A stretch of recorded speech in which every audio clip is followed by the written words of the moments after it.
Light, camera, rolling, action.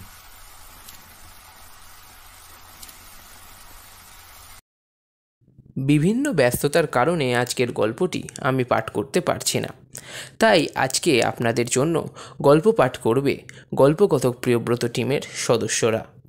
নমস্কার বন্ধুরা, আশা করি তোমরা সবাই ভালো আছো। আমি গল্পকথক প্রিয়ব্রত, আর তোমাদের জন্য আমার চ্যানেলের আজকের বিশেষ নিবেদন সত্যজিৎ রায়ের জীবনের কাহিনী সত্য কথা, আজ দ্বিতীয় এবং অন্তিম পর্ব। তাহলে বন্ধুগণ, শুরু করা যাক।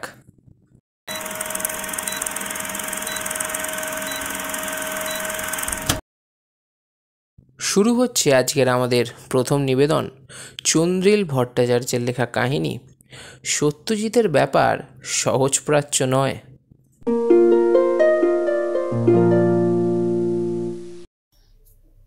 সত্যজিতের অবশ্য বিপদ খুব। বিদেশিরা তাকে বলে কে এক ভারতীয় ঋষি টাইপ, তার ছবিতে হুড়ুদ্দুম নেই, কেতা কায়দা নেই, টেকনিক্যাল পালিশ কম, আর্ধেক ব্যাপার স্যাপার স্তীমিত, যৌনতার ক্ষেত্রে সূচিবায়ুগ্রস্ত, গতি পেল্লায় ধীর, নায়ক নায়িকা সব সাধারণ মানুষ, গড় ঘটনাবলী নিতান্ত ম্যারম্যারে, এ শ্রেয় দার্শনিক, নির্ঘাত প্রাচ্যে ডক্টরেট।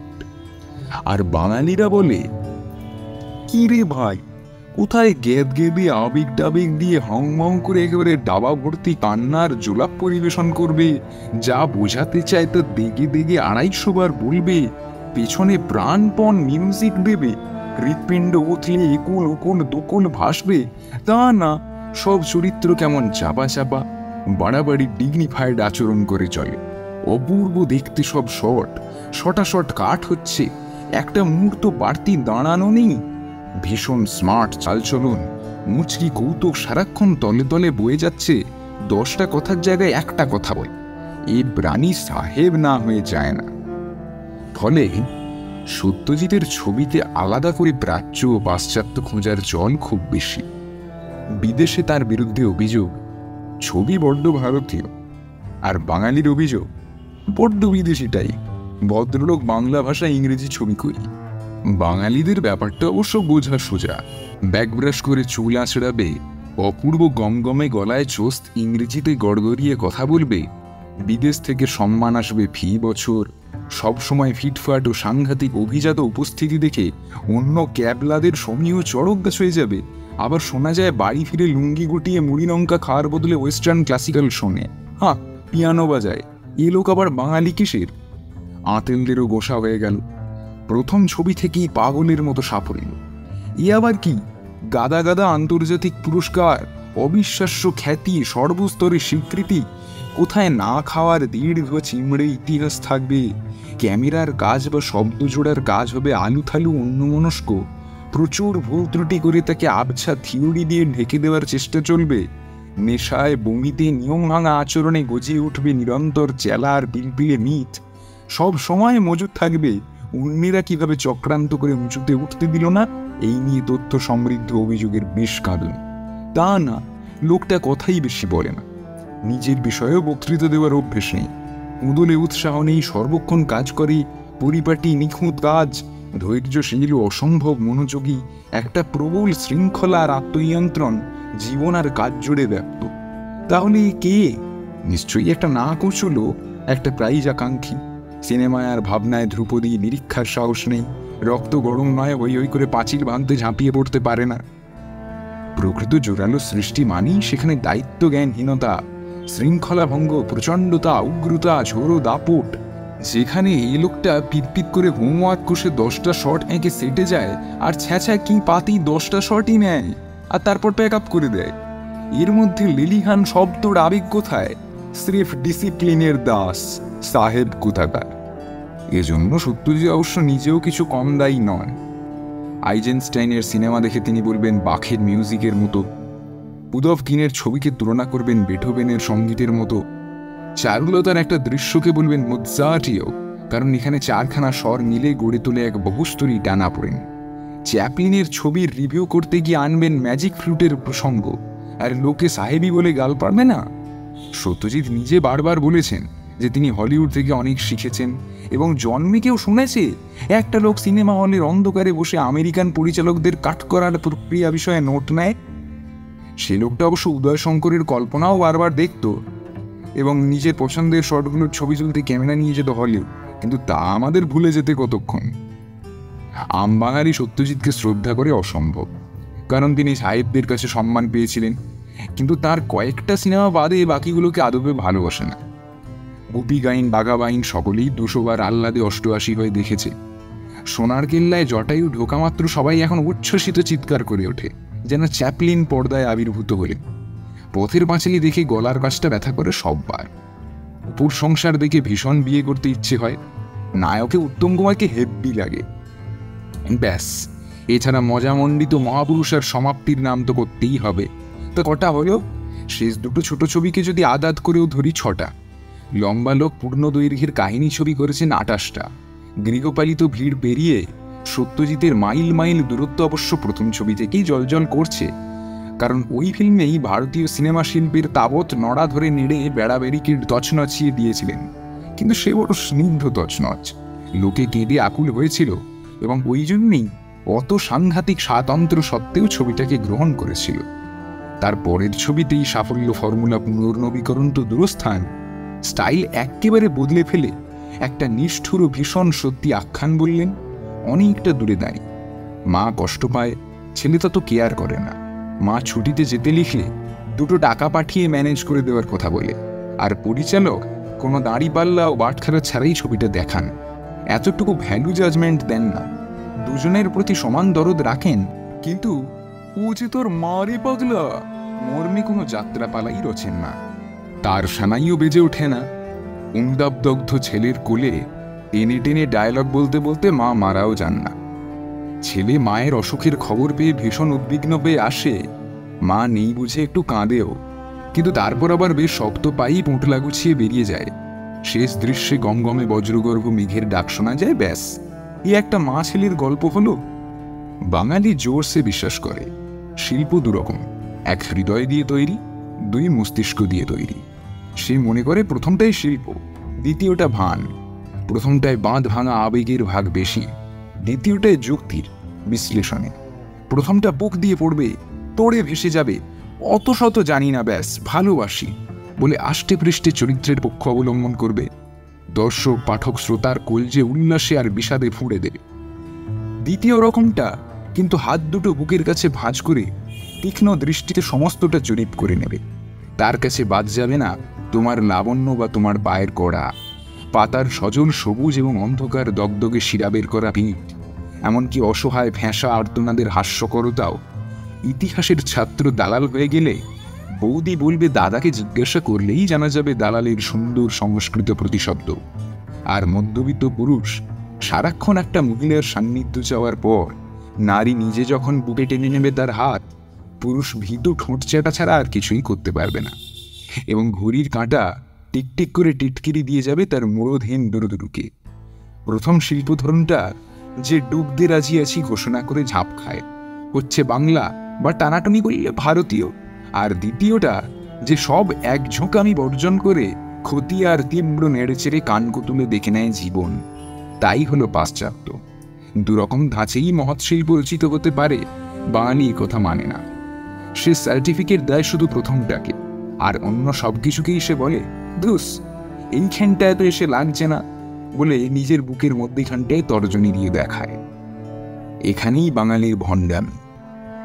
সত্যজিৎ যে বংশের ছেলে আর যে পরিবেশে মানুষ, তাতে প্রাচ্য ও পাশ্চাত্য 2-এর সম্ভারকেই নিজের স্বাভাবিক উত্তরাধিকার মনে করা, আর 2 থেকেই ইচ্ছে মতো অনাড়ষ্ট ও সাবলীল আহরণ তাঁর চরিত্রে আশ্চর্য কিছু নয়। তিনি প্রবল মনোযোগ নিয়ে বাকও শুনেছেন, রবীন্দ্রসঙ্গীত, পিজি উডহাউসও করেছেন, কারিপ্রসন্ন। সত্যজিতের ঠাকুরদা টেলিস্কোপে রাতের আকাশ দেখতেন আর টুনটুনি বই লিখতেন। সত্যজিতের বাবা বিলেত গিয়ে ইংরেজিতে হাফটোন প্রিন্টিং নিয়েও প্রবন্ধ লিখেছেন, রবীন্দ্রনাথ নিয়েও। ননসেন্স ক্লাবে বিবেকানন্দ নিয়েও আলোচনা করেছেন, তুর্গেনেভ বা প্লেটো নিয়েও। সত্যজিতের ছবিতে যেমন মেমোরি গেমে অসীম, কিছুটা ইমপ্রেস করার তাগিদেই শেক্সপিয়ার আর টেকচাঁদ ঠাকুর 2 নামই বলি। তার ফিল্ম দেখার ক্ষেত্রে প্রাচ্য পাশ্চাত্য অসুবিধেও ডিস্ট্রিবিউশন দিব্যি। চারুলতায় যখন অমল হরে মুরারে মধুকৈটাবো হারে বলে উল্লসিত চিৎকার করে ওঠে বা গুনগুনিয়ে গায় জব ছোড় চলে লখনৌ নগরী, তখন পাশ্চাত্য দর্শকরা তার কোনো রসই নিতে পারেন না। আবার অমল যখন দাদাকে খ্যাপানোর জন্য পিয়ানোয় গড সেভ দ্য কুইন বাজায়, কিংবা ভূপতি কথায় কথায় মুড়ি মুড়কির মতো গ্ল্যাডস্টোন লিবারাল ডই বলতে থাকে, বা ডিজরেইলির নিকনেম ডিজি আউড়ে অমলের ব্রেন গুলিয়ে দিয়ে মহা মজা পায়, আমরাও অমলের মতো হাঁ করেই তাকিয়ে থাকি। এই দুই হাঁয়েরই কারণ সত্যজিতের মেধা আর উৎসাহের রাজ্যে কোনো গুণার্থবাচক না নেই। সত্যজিৎ পাশ্চাত্য থেকে নিয়েছেন তাঁর ছবির কারুকাজের ধাঁচ, গল্প বলার স্ট্রাকচার, সপ্রতিভ কাট করার শিক্ষা, অ্যামেচার আনকোড়া অভিনেতাদের নিয়ে কাজ করার সাহস, এমনকি মেকআপ না ব্যবহার করার স্পর্ধা, একদম স্বাভাবিক সংলাপ আর বাস্তবানুগ অভিনয় দিয়ে সিনেমা সাজানোর দীক্ষা। আর প্রাচ্য থেকে নিয়েছেন তার আত্মা। তবে এই জিনিস পৃথিবীর সব বড় পরিচালকের ক্ষেত্রেই সত্যি। যে কোনো বিরাট শিল্পী মহা উল্লাস আর প্যাশনের উৎসাহ নিয়ে উত্তর দক্ষিণ নৈঋত ঈশান যে কোন থেকে পারেন বহু রকম পড়েন, দেখেন, শোনেন এবং সব কিছু থেকেই কলিটার খওয়াউন্স গমন ঘষের বেধড়ক আহরণ করতে থাকেন। তারপর এই নানা প্রচুর বিবিধ উৎস থেকে ক্লোরোফিল আত্মস্থ করে নিয়ে কোন প্রক্রিয়ায় কোন সিজনে কোন আশ্চর্য ফল যে ফলবে তা হবে পুরোপুরি মিষ্টি না কিঞ্চিত কষায়, সেখানে থাকবে শক্ত খোসা না কোমল আবরণ, সে কথা কেউ জানে না। ফলের স্বাদ নিতে নিতে কেউ যদি ঠোঁট মুচকে ভাবার চেষ্টা করে এর মধ্যে ঠিক কতটা সূর্যালোক পূব দিক থেকে পড়েছে আর কতটা পশ্চিম দিক থেকে ফোকাস মেরেছে, খামোখা ব্যায়াম। আর নিজ দেশ আর নিজ কাল তো সৎশিল্পে বিনা নিমন্ত্রণেই পাত পেড়ে বসে যাবে। বাংলা নিয়ে ছবি, বাঙালি মানুষ নিয়ে ছবি, শিল্পগত যুক্তিতেই তা বাংলার শেকড় বাকড় অনবরত জাপটে নিতে দায়বদ্ধ। আর সত্যজিৎ এত বড় চলচ্চিত্রকার, তার রচিত যে কোনো দৃশ্যই একাধিক স্তরে খেলা করে। প্রত্যক্ষভাবে পর্দায় যেটুকু দেখছি তার তলায় তলায় পাশে পাশে আরও অনেক কিছু চলতে থাকে। ছবি সবসময় ফ্রেমের অনেক বাইরেও বিস্তৃত হয়ে যায়। তা আমাদের কিছুই না বলে অনেক কিছু বলে দেয়। চরিত্র সম্পর্কে, তাদের চুপ করে থাকা মুখের ভাবনাস্রোত সম্পর্কে আমাদের নিজস্ব আন্দাজ তৈরি করতে প্রণোদিত করে, মানে তৈরির মেশিন উস্কে দেয়, এবং তা করতে গিয়ে তাকে ব্যবহার করতে হয় অসংখ্য অনুপুঙ্খ নিজ দেশ আর কাল থেকে লাগাতার সংগ্রহ করতে হয় অজস্র উপাদান। আর তার অমোঘ প্রয়োগে অধিকাংশ সময় প্রাচ্য প্রেজেন্ট প্লিজ দিয়ে যাই। ইন্দির ঠাকরুন আঙুলের মাথা থেকে চেটে চেটে খান। পালকি বেহারার হুমহাম আর ফেরিওলার ডাকে গড়ে ওঠে 1879 ঠাঠা দুপুর। অপু ছাদে দাঁড়িয়ে বাঁশিতে এক অপূর্ব সুর বাজায়, যা বিদেশির কাছে সুন্দর মেলোডি মাত্র আর বাঙালির কাছে স্পষ্ট আনন্দ আকুতি। যদি তারে নাই চিনি গো, সে কি আমায় নেবে চিনি। মানে মুদ্রা কথায় ওর অপূর্ব চিত্রনাট্য আর তা ধারণ করার কুশলী ভিজুয়াল, প্রত্যেকটা মুহূর্তকে এতগুলো অসামান্য ডিটেল দিয়ে সমৃদ্ধ করার স্টাইল, তার পূর্ণ রস নিতে গেলে বাংলা সংস্কৃতি সম্পর্কে, সমাজ সম্পর্কে, ঐতিহ্য সম্পর্কে সম্যক জ্ঞান থাকতে হবেই। সত্যজিতের অতুলনীয় বাংলা সংলাপও সাবটাইটেলে পুরোপুরি অনুবাদযোগ্য নয়। এ জিনিসও আবার পৃথিবীর সব বড় পরিচালকের বেলাতেই খাটে। বার্গম্যানের একটা চরিত্র যখন স্ট্রিংবার্গের নাটক পড়তে শুরু করে এবং তার আগে তাকে নারী বিদ্বেষী বলে, আমরা কি তার পুরো ব্যঞ্জনাটা ধরতে পারি? তারকভস্কির একটি চরিত্র যে ছাপাখানায় কাজ করে, একটা মুদ্রণ প্রমাদ তার চোখ এড়িয়ে গেছে বলে এমন ভয়ানক উদ্বিগ্ন আর ব্যতিব্যস্ত হয়ে পড়ে, আমরা অবাক হয়ে যাই। যদি না পড়ে শুনে জানি যে ওখানে স্তালিনের জমানা দেখানো হচ্ছে, আর এটা আসলে রাজনৈতিক সন্ত্রাসের প্রতীক। গুদারের একটা চরিত্র প্যারিসের পথে পথে ঘুরে বেড়ানোর সময় আমরা ভয়েস ওভারে যে অসামান্য বাক্য শুনে চমকে উঠি, তা যে আসলে মতেইনের ম্যাক্সিম থেকে কোটেশন, তা জানতে পারলে আমাদের প্রাণে বাক্যটির পুরো তাৎপর্য এসে বাজত। প্রতিটি জিনিয়াসই তার সন্নিহিত ভূগোলকে, তার দেশের অতীত আর সমকালকে, তার উত্তরাধিকারকে ও চালচিত্রকে বাই ডিফল্ট শুষে নেবেনই। না নিয়ে তিনি যাবেন কোথায়? চারপাশে যে বায়ুমণ্ডল ঘিরে রেখেছে, প্রাথমিক অক্সিজেন তো তা থেকেই নিতে হবে। এরপর তিনি অবশ্যই ইচ্ছে করলে আরও আকাশকে আকশি দিয়ে টেনে আনবেন তার নিজস্ব ছাদের ওপর, অচেনা উপত্যকার নদীকে বইয়ে দেবেন বৈঠকখানার পাশে, এবং তা থেকে সংগ্রহ করবে নিজস্ব জ্যোৎস্না বা তৃষ্ণা, এবং এই অনবরত মিলমিশ থেকেই তৈরি হবে তার নিজস্বতা। যে স্টাইল দেখে আমরা তক্ষণে চিনতে পারবো তার সই, সে নাম দেখানো হয়ে যাওয়ার পরে হলে ঢুকলেই বাকি। আসলে বাঙালি জাতির হাটে সত্যজিতের সবচেয়ে বড় ঝঞ্ঝাট হচ্ছে তিনি যাই করেন, সে জনঅরণ্য ছবিই হোক আর কুমায়ুনের মানুষ খেকো বাঘের প্রচ্ছব, তাতে একটা প্রখর ক্ষুরোধার বুদ্ধির ছাপ থাকে। একটা শানিত তরবারির মতো ওর পর্যবেক্ষণ, ওর বিশ্লেষণ, বিন্যাস, এটাকে বাঙালি অন্তর থেকে ঘেন্না করে। বুদ্ধিকে সে ভাবে চালাকি, নির্বুদ্ধিতাকে সে ভাবে আন্তরিকতা আর সততা। তার প্রাণের শিল্পকে হতে হবে গম্ভীর জ্ঞাদে আর শিশুপাচ্য। দৃশ্যের পরতে পরতে দুরন্ত স্মার্টনেস থাকলে যে কোনো পরিস্থিতিকে, এমনকি অন্ধকার ট্র্যাজেডিকেও অসামান্য কৌতুকের আলপনায় বর্ডার দিয়ে দিলে বাঙালির লেদারুস মনোপিণ্ড ঘাবড়ে চরকি খায়। এর প্রকৃত জ্ঞানাকলটা অন্য, কারণ দারুণ বুদ্ধিদীপ্ত কোনো কিছুকে উপভোগ করতে গেলে, আত্মস্থ করতে গেলে উপভোক্তাকেও বুদ্ধি খাটাতে হয়, ঝুঁকে মন দিয়ে ছবিটা দেখতে হয়, সারাক্ষণ উন্মুখ সতর্ক টান টান থাকতে হয়। ভিক্টোরিয়া মেমোরিয়ালে ঢং ঢং করে ঘড়ি বাজে, আর মাঠে বসা অপুর মুখ আমরা দেখি, এবং তক্ষুনি ক্যামেরা চলে যায় আড়বোয়ালির বাড়ির উঠোনে অপুর তৈরি করা সূর্য ঘড়িতে, যেখানে সর্বজয়া একলা বসে কাটাচ্ছে অপুর জন্য ছটফটিয়ে দিনের পরে দিন, মাসের পরে মাস।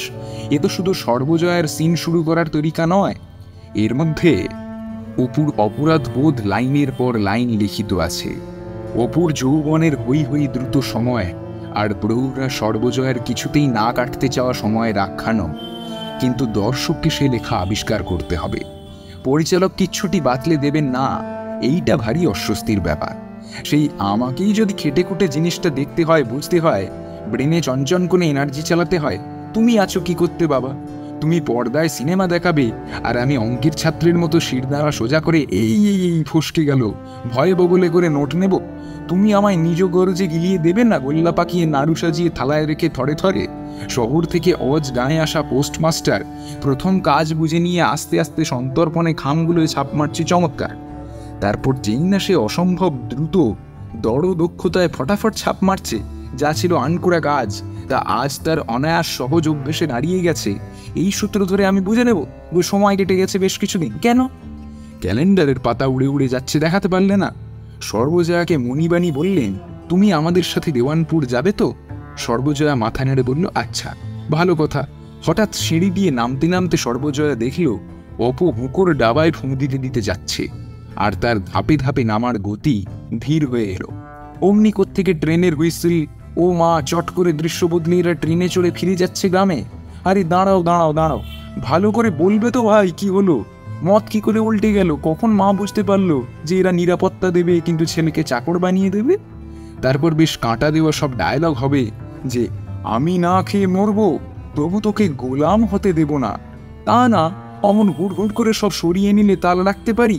ছবি দেখতে এসছি রে বাপ, এক্সামিন নিতে তো আর আসিনি। আর এর সঙ্গে জুড়ে আছে সত্যজিতের বিখ্যাত বহু বিশ্রুত পাশুপথ, আন্ডারস্টেটমেন্ট, সংযম। তার ক্যামেরা অর্ধেক সময়েই গরজ দেখায় না দেখে নিতে, গেঁদে নিতে, একদম কাছে গিয়ে চোখে আঙুল দিয়ে দেখাতে। সম্পাদনা ধাঁচেও কোথাও এক কণাও বেশিক্ষণ শট ধরে রাখার তাগিদ লক্ষ্য করা যায় না। কম বলে ইঙ্গিত দিয়ে পরিচালক শ্রাগ করে বলেন, যথেষ্ট। ইলাস্টিকের মতন বাড়িয়ে চাড়িয়ে ভাব সম্প্রসারণে তার কোনো উৎসাহ নেই। উনি যেন চরিত্রগুলোকে আঁকড়ে ধরছেন না, তাদের বেদনায় কোনো হুলস্থুল পাকিয়ে তোলার দায়ী তার নেই। তিনি কিছুটা নির্বিকার, নিরাসক্ত দৃষ্টিতে শুধু ঘটনাগুলো ও তার আত্মা উন্মোচন করছেন। মেয়ে মোরা মা গালে হাত রেখে চুপ করে বসে আছেন, প্রতিবেশী বালিকার ডাকেও তার সম্বিত ফেরে না। হঠাৎ হরিহরের অপু ডাক শুনে তিনি নড়ে ওঠেন, হাতের শাখা স্লিপ করে নেমে আসে। এই শাখার দোলাই যেন তার বুকের দোলা। মহা দুরন্ত ডান পিঠে টংবয় গোছের মেয়ে একদিন গাছে চড়ে বুনো কাঠবেড়ালি নিয়ে খেলে দিন কাটাতো। বহু কাণ্ডাকাণ্ডের পর তার হৃদয়ে প্রেমের উন্মেষ ঘটে। সে যখন সলজ্জমকে স্বামীকে চিঠি লিখতে বসেছে, তার সামনে বর্ণ পরিচয়ের পাতা খোলা, কারণ সে তো বানান ভালো করে জানে না, এবং সেখানে অনেক শব্দের সঙ্গে ছাপা আছে রমণী আর জননী। ফট করে চোখে না পড়ে গেলে শব্দ দুটো নজরেই আসে না। ফ্রেমের একেবারে কোনায় তারা বসে আছে অনেকটা দোতনা মুখে নিয়ে। আর গুপি গাইনে গুপিকে গাধার পিঠে চাপিয়ে সবাই সলিলাসে রওনা করে দেওয়ার পর সেই ভীষণ ছোট্ট মুহূর্তের শটে চাদরের খুঁটে গুপির বাবার চোখ মুছে নেওয়া কোন পাষণ্ড ভুলতে পারে? আমরা গুপির বাবার চরিত্রকে এতক্ষণ বেদার মজার চোটে পাত্তাই দিই, আর ওইটুকুতেই কত না বলা দিনরাত্রি আর মুচড়ানো বেদনা ধা করে উন্মোচিত হয়ে যায়। কিন্তু ততক্ষণে ওয়াইপ শুরু হয়ে গিয়েছে, পর্দায় জায়গা নিয়ে নিচ্ছে পরের শট। কারণ এটা রচ্ছেন সত্যজিৎ রায়, যার সিনেমা দেখতে হতে হয় সত্যজিৎ রায়ের দর্শক। আরও সাংঘাতিক, লম্বা ভদ্রলোক ইন্টারভিউতে বলেন অতিনাটকীয়তার শেষ চিহ্নটুকুকেও তিনি তার ছবি থেকে বহিষ্কার করতে চান। তার প্রথম ছবিতেই গায়ের মেয়ে সর্বজয়া আঁতুড়ে প্রসব যন্ত্রণায় ছটফট করে, তবু ঠোঁট টিপে থাকে, চেঁচায় না। প্রেম ভেঙে যাওয়াকেও উনি মুড়ে রাখেন কৌতুকে। এক ছবিতে হিংস্র গাম্বাট প্রেমিক মেয়েটির চুল ধরে টানতেই পরচুলা হাতে উঠে আসে। অন্য ছবিতে নিরীহ দুর্বল প্রেমিক ক্রন্দনরতা প্রেমিকাকে হুল ফুটিয়ে বলে রুমালটা রেখে দিতে, ফেরার পথে বাসে কান্না টান্না পেলে কাজে লাগতে পারে। এমনকি মৃত্যুকেও উনি যে খুব একটা রেয়াত করেন তা নয়। হরিহরের শ্বাস ওঠার পর সর্বজয়ের শোক আর্তনাদ এসে পড়ে কাশীর ঘাটের পায়রাদের ওপর, তারা উড়ে যায়। এরপর দুটো মাত্র শট, অপুকে কাছা পড়ানো আর নদীতে নিয়ে যাওয়া। গল্প বয়ে চলে। আবেগ কি খাজনা সত্যজিৎ কি দেন না? কেউ কি তার সিনেমায় ফুলে ফুলে কাঁদে না? কেউ ভেঙে পড়ে কপালে হাত রেখে বলে না কি ভেবেছিলাম আর কি হয়ে গেল? কেউ বউয়ের মৃত্যুর খবর পেয়ে বার্তাবাহক শালাকে ঠাস করে চড় মারে না? কেউ রেগে ইন্টারভিউয়ারদের টেবিল উল্টে দেয় না? হয়, এসব নিশ্চয়ই হয়। গল্প দিয়ে শিল্প সাজাচ্ছেন তিনি, আবেগকে খামোখা অস্পৃশ্য ধরতে যাবেন কেন? কিন্তু কয়েক পাক তাকে ড্রট করতে দেন, তারপর কৃপণের শক্ত মুঠিতে বলগা ধরে থাকেন। অথবা বাকি পুরো ছবিটাকে এমনই আল্ট্রা সংযত মেজাজে বেঁধে দেন যে একটা নির্দিষ্ট পরিস্থিতিতে বাঁধ ভেঙে দেওয়াটা একেবারে সাংঘাতিক অভিঘাত সৃষ্টি করে। সেও একটু উল্টো দিক থেকে দেখলে নাটকীয়তা বর্জনেরই অর্জন। এমনকি মেসেজ, বাঙালির এত প্রিয় শব্দ ও শিল্প রচনার প্রায় একমাত্র উদ্দেশ্য বলে গণ্য, তা বিতরণ করারও ন্যূনতম তাড়া সত্যজিতের মধ্যে দেখা যায় না। অবশ্য শেষ তিনটে চলচ্চিত্রের ব্যাপার আলাদা, তা ওগুলোকে ঠিক সত্যজিতের সিনেমা বলে গণ্য করাও শক্ত। সত্যজিৎ নিজেকে ভাষ্যকারের দায়িত্ব দেন, মাসিহার নয়। ওর সিদ্ধার্থ অথরিটির বিরুদ্ধে বিদ্রোহ করে শহর ছেড়ে চলে যেতেই বাধ্য হয়। তার নতুন কুঠুরির ছাদে এসে দাঁড়িয়ে অনেক দিন বাদে হঠাৎ ছোটবেলার মন কেমন পাখির ডাক শুনে, এবং একই সঙ্গে শোনে সব মিছিলের শকুধ্বনি, রাম নাম সত্য হ্যায়। পাথা কোম্পানির কাঙ্ক্ষিত পদে সাংঘাতিক প্রমোশন সত্ত্বেও শ্যামলেন্দু মাথা নিচু করে বসে থাকে, আর উঁচুতে ক্যামেরার সামনে অসৎ পাখা ঘুরে চলে। সেটা ভালো না খারাপ? নাগাড়ে বুঝে নিতে চাওয়া টুটুল শ্যামলেন্দুর দেওয়া ঘড়ি ফিরিয়ে দিয়ে অতর্কিত ডিজলভে অন্তর্হিত হয় দৃশ্য থেকে। সোমনাথ বন্ধুর বোনকে বেশ্যা হিসেবে ভেট দিয়ে অর্ডার সাপ্লাইয়ের কাজটা পেয়ে যায়, আর নিজের ছায়ার সাথে নতমাথায় পা টানতে টানতে বাড়ি ফিরে বলে, এটা হয়ে গেল বাবা।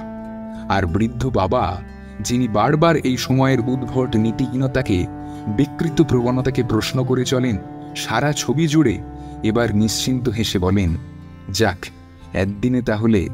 আর সত্যজিৎ জাফরি কাটা গরাদ গরাদ আলো ছায়ার বারান্দায় তাকে ফ্রিজ করে দেন। মন্তব্য কি আর সত্যজিৎ করেন না? চাবুক কি আর মারেন না? আলবাত মারেন, নইলে আর্টিস্ট কিসে? প্রতীক ব্যবহার করেন না গাদা গাদা, বরং একটু বেশি। ভালো মন্দ বিভাজন করেন না নির্ঘাত, কিন্তু তার ভঙ্গি অনেক শানিত, অনেক শমিত, অনেক সংহত, বুদ্ধি দিয়ে জারিয়ে নেওয়া, পরিশীলন দিয়ে সাঁতলানো। যে চ্যুত হয়েছে তার প্রতিও সত্যজিৎ নির্মম হন না, কারণ এই পরিস্থিতিতে তার আর কি করার ছিল? অসহায়ভাবে চলতি স্রোতে ভেসে যাওয়া ছাড়া তা বাতলে দেওয়ার ক্ষমতা যে তার নেই। সেই বেদিতে চড়ার লোভ সত্যজিৎ খুব সচেতনভাবে পরিহার করেন। সব জানতে হামবড়ার মতো হাং হাং করেন না। উপদেশের গ্যাঁজলা তুলে ছবি শেষ করেন না। আরোপিত ইতিবাচকতা দিয়ে নিজেকে লঘু করেন না। এই দেখো না আমি কেমন প্রফিট হয়েছি খেলেন না। বুদ্ধি আর সংযম, ওর প্রতিভা, এই দুই হাতে স্বর যোজনা করে। আর বাঙালি শিল্পী চায় ন্যাকামি আর আতিশয্য, ফলে সত্যজিৎ বাঙালির কাছে পাক্কা সাহেব হয়ে থেকে যান। পাশ্চাত্যের প্রভাবে ছবি করে। হ্যাঁ হ্যাঁ, স্টাইলটা তো পুরো হলিউড থেকে তোলা, আর বাকিটা দারিদ্র গোস্বামী কিরি। সাহেবদের জন্য ছবি করে, সাহেবরাই প্রাইজ দেয়, তোমার আমার কি লেনা দেনা বলো ভাইয়া। এবং আশ্চর্য, তার এই আত্যন্তিক সংযমকে, একটু দূরে দাঁড়িয়ে থাকাকে, চরিত্রদের গোলপাঁজা করে না থাকাকে বিদেশিরা বলেন ব্রাহ্মণ্য বৈশিষ্ট্য, প্রাচ্যের ট্রেডমার্ক। একই কারণে একটা লোককে দুটো বিপরীত বিশেষণ শুনতে হচ্ছে প্রবল বিস্ময় কাণ্ড বই। বিদেশিরা সত্যজিৎকে দেখছেন এক ধ্যানস্থ মুনির মূর্তিতে, যিনি সুখে বিগত স্পৃহ, দুঃখে অনুদ্বিগ্ন মনা, মেলোড্রামার সিদ্ধাইয়ের লোভ যিনি অনায়াসে পরিত্যাগ করেছেন, যিনি পথের পাঁচালীর মতো একটা আবেগ সম্ভাবনাময় ছবিকে শেষ করেন স্রেফ গরুর গাড়িতে ওদের বিষণ্ণ উদাসীন চলে যাওয়া দিয়ে, একটা দুর্গার ভয়েস ওভার অব্দি ব্যবহার করেন না। অপু, আমাকে একদিন রেলগাড়ি দেখাবি, অমন একটা ছবি একদম শেষ প্রান্তে এসে ডুকরে ওঠা কান্না ক্লাইম্যাক্সের সুযোগই দেন না। শুধু সর্বজয়া আঁচলে মুখ চেপে কাঁদে, হরিহর একবার তাকিয়ে মুখ ফিরিয়ে নেয়, অপু সামনে তাকিয়ে থাকে।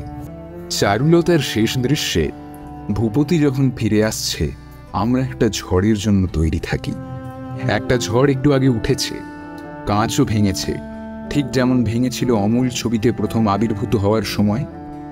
চারু ঠাকুরপুর নাম করে ফুলে ফুলে কেঁদেছে, ভূপতি তা দেখে যা বোঝার বুঝেও নিয়েছে। চারুর কাছেও স্পষ্ট হয়েছে ভূপতির এই জেনে যাওয়া। তারপর ভূপতি কেঁদে কেঁদে বেরিয়েছে তার ঘোড়ার গাড়িতে, আর চারু স্নান সেরে আয়নায় সিঁদুর পড়েছে। এই সান্ধ্য রিচুয়ালের তাৎপর্য যে এখানে কি, পাশ্চাত্য তার কি বুঝবে? এমনকি যে নকশা তোলা চটি চারু প্রথমে ভূপতির জন্য তৈরি করেছিল, পরে অমূলকে দিয়ে দেয়, যা প্রথম সূচিত করে ভূপতির প্রতি অবহেলা আর অমূলের প্রতি নিবেদন, সে চটি ভূপতির জন্য ফেরত এনেছে। এইবার তারা এই ভয়ানক জানাজানির পর প্রথম মুখোমুখি হবে। স্তব্ধ সন্ধেবেলা জুড়ে দর্শকের ধকধকে অপেক্ষার পর কি হয়? চারু বলে এসো এসো, হাত বাড়িয়ে দেয়। ভূপতিও হাত বাড়ায়, কিন্তু দুটি হাত বাড়ানো অবস্থায় মেলার আগেই পরিচালক বজ্রাঘাতের মতো তাদের ফ্রিজ করে দেন। কি অকল্পনীয় সংযত, অথচ যিনি আসচিত শেষ। এই দৃশ্যে কি না হতে পারত? অন্য পরিচালকের হাতে পড়লে ঘড়া ঘড়া জল বয়ে যেত, লণ্ঠন ভেঙে আগুন ধরে যেত বাড়িতে, সংসার দাউ দাউ করে জ্বলত দুটি হৃদয়ও, পর্দাও হয়তো শেষে ক্ষমা সুন্দর মিলনে আধার উজ্জ্বল হয়ে উঠত। হয়তো বিচ্ছেদের তোড়ে বৃন্তচ্যুত ফুলের মতো দুজন দুদিকে পড়ে থাকত। কিন্তু এখানে স্রষ্টা পুরোটা দর্শকের কল্পনার উপর ছেড়ে দেন। এই মৌলিকতা, এই ঢাঁট, এই সধরণ সত্যজিৎকে পাশ্চাত্যের কাছেও শ্রদ্ধেয় করেছে এবং অনেকাংশে সুদূর। তারা ভেবেছে এই লোকটা কি করে অব্যর্থ স্বর সংবরণ করে ফাটিয়ে দেব মনোবৃত্তিকে লগা দিয়েও ছোঁয়ে না, আশ্চর্য কাণ্ড ঘটাবার সুযোগ পেয়েও ক্রমাগত বিশ্বাস্য ঘটনার দিকে ঝুঁকে পড়ে। সাধারণ মানুষের খুঁটিনাটিময় সত্যিগুলো এর কাছে বারবার বেশি গুরুত্বপূর্ণ হয়ে ওঠে। প্লট মেনে চলে, গল্পও বলে নিপুণ, কিন্তু কিছুতেই নাটকীয় পরিণতি বা তুঙ্গস্পর্শী পরিস্থিতি পছন্দ করে না। দর্শককে একেবারে বিমুগ্ধ বা বিহ্বল করে দেওয়ার, তাদের বুকে ঝড়াস করে ভল্ল মারার সব দাস হেলায় হটিয়ে দেয়। এই প্রবণতা কিন্তু হলিউডের একদম উল্টো। একদম ওদের গোটা জাদুটাই হচ্ছে লার্জার দ্যান লাইফ চরিত্র নিয়ে, বা সাধারণ দুর্বল অসহায় লোকটা কিভাবে প্রতিকূল পরিস্থিতিতে পড়ে অপ্রত্যাশিতভাবে লার্জার দ্যান লাইফ হয়ে উঠল, সেই বর্ণনায়, সেই হিরোর গল্পে একখানা সাক্ষাৎ নাগরদোলা বনবনা নয়। সত্যজিৎ সেসবের ধার দিয়েও যান না। এমনকি আশ্চর্য, তার কারুকাজকেও করে নেন হলিউডের তুলনায় অনেক নিরেশ। মূল ব্যাকরণটা হলিউড থেকেই আহৃত, কিন্তু তারপর স্বকীয়তাটা দেখুন। তিনি শটান বর্জন করেন সকল অবান্তর ট্রাপিজ। তার ক্যামেরা অত ছল বলে নয়, বহু সময় চুপ বা অতি ধীর, সম্পাদনা অহেতুক দ্রুত হয়ে ঝকঝকানি দেখায় না। কাট করার ক্যামেরা কোণ বদলানোর সব সময় কাহিনীগত প্রয়োজন থাকে। একটা উদ্দেশ্য শুধু স্মার্ট দেখাবে বলে উনি কিচ্ছুটি করেন না। নিজের টেকনিকের প্রতি দৃষ্টি টানার কোনো ইচ্ছেই তার নেই। চরিত্রই ওর কাছে আসল, বক্তব্যই মূল ও একমাত্র বিবেচ্য, তাঁত বাঁধানি কেড়দানি নয়। এও ট্র্যাজেডি, সত্যজিতের টেকনিক ভারতীয় পরিচালকদের তুলনায় এত ঝকঝকে যে তাকে চরম শত্রুও মিস্ত্রিগিরিটা ভালোই পারে, হলিউড থেকে শিখেছে না বলে দোও দেয়। এবং নিজ গোষ্ঠীর বা আইকনের অদক্ষতাকে হলিউডকে অস্বীকার বলে উতরে দেওয়ার চেষ্টা করে, অথচ তা হলিউডের তুলনায় এতটাই স্বেচ্ছা নিষ্প্রভ যে ওদের অধিকাংশই একে সিনে অক্ষমতা বলে হতচ্ছেদা করে। কেউ কেউ শুধু চিনে নিতে পারে অতিমানবিক সংযমের আরেকটা অঙ্গ হিসেবে। কিন্তু হলিউড এবং অহলিউড বিদেশও তার যা দেখে সবচেয়ে অবাক হয়ে যায় তা হচ্ছে টেম্পো, গতি। তাদের মতে এমন ধীর গতি যে কারো ছবির হতে পারে কল্পনার বাইরে। ভয়ানক একঘেয়ে অসহ্য আস্তে কিছুতেই চলতে চায় না গোছের মনে হয় তাদের সত্যজিতের ছবিকে। সমালোচক লেখেন, চারুলতার চলন একটা অভিজাত শামুকের মতো, যা অবশ্য সত্যজিতের যে কোনো ছবিরই। সোজা কথা, ওদের ঠেসে বোর লাগে এই মন্থরতা, আমাদের কাছে কিন্তু অত স্লো মনে হয় না। কেন? এইখানে একটা উত্তর লুকিয়ে রয়েছে চমৎকার, কারণ আমরা অনেক কিছু পড়তে পারি ফিল্মগুলোয় নিরন্তর, যা বিদেশিরা পারে না। সেইগুলোই হচ্ছে প্রাচ্য উপাদান। মেমোরি গেমে রবীন্দ্রনাথ ও কার্ল মার্কস বলার পর রবি ঘোষ যখন বলে ওঠেন অতুল্য ঘোষ, তখন সেই মজাটা বিদেশি দর্শকরা বুঝবেনি বা কি করে? আর এখানে রবি ঘোষ অভিনীত চরিত্রটা সম্পর্কে যা বলা হলো, লোকটার লঘুগুরু জ্ঞান নেই, আপন খেয়ালে আছে, তাই বা তাদের মগজে ঢুকবে কি করে? অবশ্য এখানে একটু পণ্ডিতিও ফলানো যেতে পারে। প্রাচ্যতা বলতে বিদেশি সিনে বিশারদরা শুধু এই পাশ্চাত্যের অগম্য বিশেষ আঞ্চলিক ব্যাপারগুলোতে বলেন না, কিন্তু ওরা নজর দেন যেগুলোর প্রতি, তার একটা হলো প্রাচ্যের সময়। বিদেশের সময় হলো লিনিয়ার, আর আমাদের সময় হলো সার্কুলার। মানে কি?